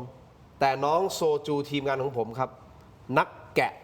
ข้อความสำคัญบน Facebook คนนี้เขาสรุปใจความสำคัญมาให้ฟังอาจารย์ยุทธพรอาจารย์โต้เขาบอกว่าเขาคือหนึ่งในลูกค้าที่เปิดพอร์ตเทรดทองคำกับ QRS ตามปกติส่วนภาพที่ไปถ่ายกับผู้บริหาร QRS เป็นเพียงรูปถ่ายภาพร่วมงานและร่วมกันในงานพบปะตามปกติเท่านั้นส่วนคลิปที่ถูกเผยแพร่ออกไปก็เป็นคลิปที่เขาถูกสัมภาษณ์ในฐานะนักเรียนที่เข้าไปศึกษาเทคนิคการดูกราฟไม่ได้เชิญชวนใครมาเทรดทั้งสิ้นส่วนการเทรดทองนะฮะจะมีคะแนนสะสม Reward Points โดยเขานำแต้มจากยอดเทรดเนี่ยไปแลกทริปเดินทางไปต่างประเทศตามเงื่อนไขของระบบก็เท่านั้นไม่ได้ทำอะไรผิดแต่สิ่งที่คนอยากฟังก็คืออยากฟังจากปากเขาแทนที่จะโพสต์ใช่ไหมอาจารย์ครับการเขียนอย่างนี้กับการพูดต่างกันนะมันให้อารมณ์ต่างกันและการแสดงพยานหลักฐานระดับหนึ่งเอาละไม่ต้องทั้งหมดเพราะอย่างที่บอกต้องเก็บไว้ในกระบวนการยุติธรรมการแสดงพยานหลักฐานระดับหนึ่งคืออย่างเมื่อสักครู่ผมทิ้งท้ายไว้ครับว่ากฎหมายฟอกเงินเนี่ยเป็นกฎหมายที่แรงนะคราวนี้แรงเนี่ยถ้าไล่เส้นเงินไปถึงใครเนี่ยมันมีโอกาสโดนได้บางครั้งเนี่ยไม่ได้มีส่วนร่วมกับการทำทุจริตก็ติดร่างแห่ไปได้ด้วยผมยกตัวอย่างง่ายๆนะครับแค่เรื่องของการไปสแกนจ่ายเนี่ยนะถ้าเอิญว่าคนขายข้าวผัดขายก๋วยเตี๋ยวมีแก๊งทุนเทามาสแกนจ่ายเงินเข้าบัญชีปุ๊บโดนครับในเรื่องฟ้องเงินเว้นแต่ว่าจะต้องไปต่อสู้ที่ปปงต่อว่าอันนี้สุจริตไม่ได้เกี่ยวเป็นเรื่องมาซื้อข้าวผัดซื้ออะไรแค่นั้นก็ค่อยหลุดจากการถูก หยุดอายัดบัญชีต่างๆ และเนี่ยคือที่มาของการเสนอแก้กฎหมายปปงซึ่งปัจจุบันเนี่ยอยู่ในสภาผู้แทนราษฎรเนี่ยเสนอแก้เพื่อที่ทำให้มันสอดคล้องความเป็นจริงมากขึ้นไม่ใช่ไปเอาทุกคนมาติดร่างแห่นะว่าอันเนี้ยก็คือสิ่งที่เห็นไหมมีคนไปร้องละเกี่ยวข้องกับเรื่องการจะยุบพรรคเพราะเส้นเงินต่างๆเนี่ยมันไหลมาเข้าสู่กระบวนการบริจาคไหม ครับ นะซึ่งอันเนี้ยก็ต้องต่อสู้ไปอีกว่าสุจริตไม่รู้ไม่อะไรอันนี้ก็ว่านไปต่อนะเพราะฉะนั้นอันเนี้ยคือสิ่งที่สังคมเนี่ยอยากเห็นว่าคุณป้อมมีพยานหลักฐานอะไรคือโพสต์ Facebook เนี่ยอธิบายละระดับหนึ่งแต่ว่าการจะแสดงพยานหลักฐานมันก็ต้องแถลงข่าว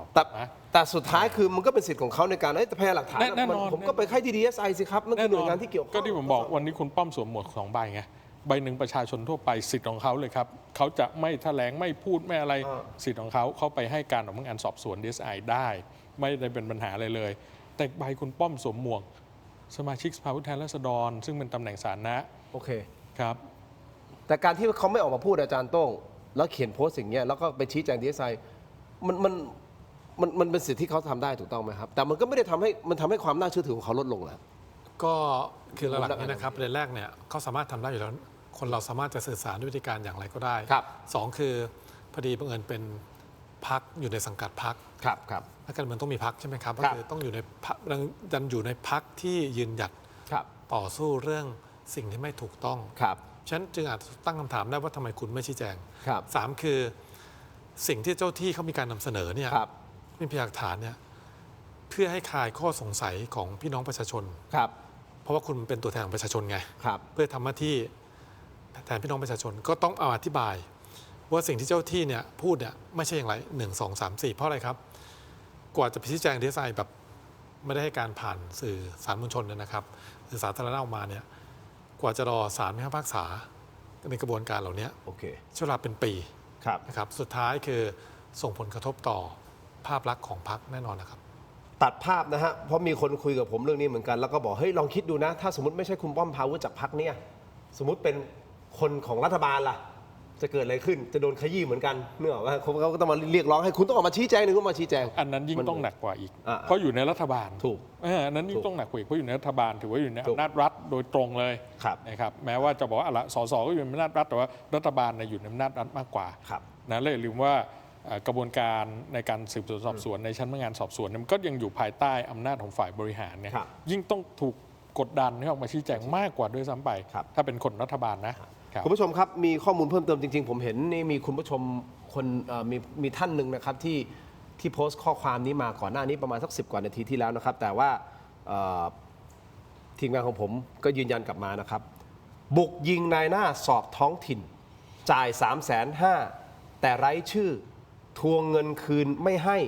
อึ้งอำเภอเดียวเอเย่นเป็น 10 โกงสอบท้องถิ่น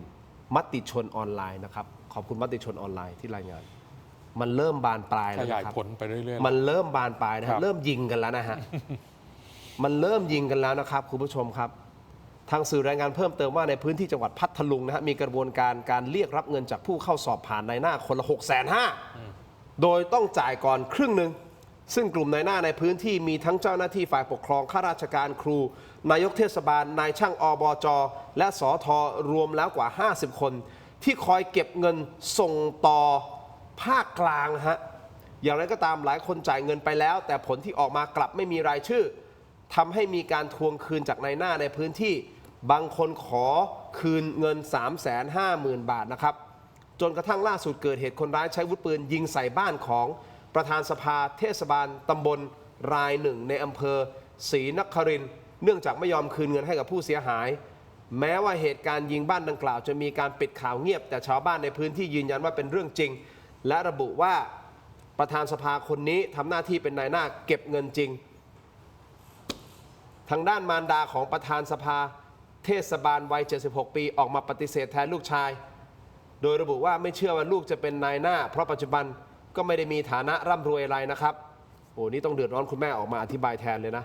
นอกจากนี้ยังมีรายงานว่าเฉพาะในพื้นที่อำเภอศรีนครินทร์มีนายหน้าที่เก็บเงินจากผู้สมัครสอบไปแล้ว9 ถึง 10 ราย และมีผู้เกี่ยวข้องรวมเกือบ 800 คน เมื่อผู้สื่อข่าวพยายามลงพื้นที่ไปตรวจสอบตามบ้านของกลุ่มนายหน้าที่ถูกกล่าวถึง ทั้งที่เป็นข้าราชการครูนักการเมืองท้องถิ่น ก็ไม่พบตัวแต่อย่างใด บานแล้วฮะอาจารย์ทั้งสองท่าน เรื่องนี้บานปลายแล้วครับ แล้วคุณทินบอกตัวเลขเมื่อกี้650,000แปลว่ามันต้องมียี่ปัวไปบวกกันเรื่อยๆแล้ว ครับ บานปลายแล้วครับ ผมบอกได้เลยคราวเนี้ยไอ้บานปลายอย่างที่อาจารย์โต้งบอกอะ ครับ ท่านนายกรัฐมนตรีท่านจะกล้าในการจัดการจริงหรือไม่อย่างไร ส่งต่อภาคกลางด้วยนะครับแปลว่าอะไรครับ ศูนย์รวมอยู่ตรงภาคกลางเหรอครับ ส่งเงินต่อมาที่ภาคกลางศูนย์รวมอะไรที่เนี่ยฮะ งานเนี้ยผมว่ามีหลายอย่างทุจริตจริงก็มีอยู่ในขบวนการไปจ่ายขบวนการมีถูกหลอกก็มีหลายแบบอะคอยดูว่าจะค่อยๆออกมาเรื่อย คือจากข้อมูลของปปชเราพบว่าหลายปีที่ผ่านมานะครับข้าราชการส่วนท้องถิ่นเนี่ยถูกร้องเรียนมากที่สุดนะครับเรื่องการทุจริต ครับ อันนี้ไม่คือเหตุผลว่าเขาต้องจ่ายเพื่อบรรจุ แล้วสุดท้ายต้องมีการถอนทุน สุดท้ายผลเสียตกกับพี่น้องประชาชนไง ถูกครับ เวลาไปขอใช้บริการไงแล้วก็จึงเป็นเรื่องร้องเรียนมาที่ปปชไงถูกไหมครับ เราอยู่กันนี้ต่อไป ๆไม่ได้นะ ใช่ครับ ไม่ได้ครับ ไม่ได้นะ เราต้องมีความหวัง วันนี้ขอบคุณอาจารย์ทั้งสองท่านนะครับ This is Thailand นี่คือประเทศไทยครับ สวัสดีครับ ขอณครับ มันต้องดีขึ้นใช่ไหมอาจารย์ ถูกต้อง มันต้องดีขึ้นนะครับ คุณผู้ชมมันต้องดีขึ้นใช่ไหมครับ เรามาช่วยทำให้ประเทศเราดีขึ้นนะครับ ขอบคุณทุกท่านสำหรับการติดตาม ลาไปก่อนครับ สวัสดีครับ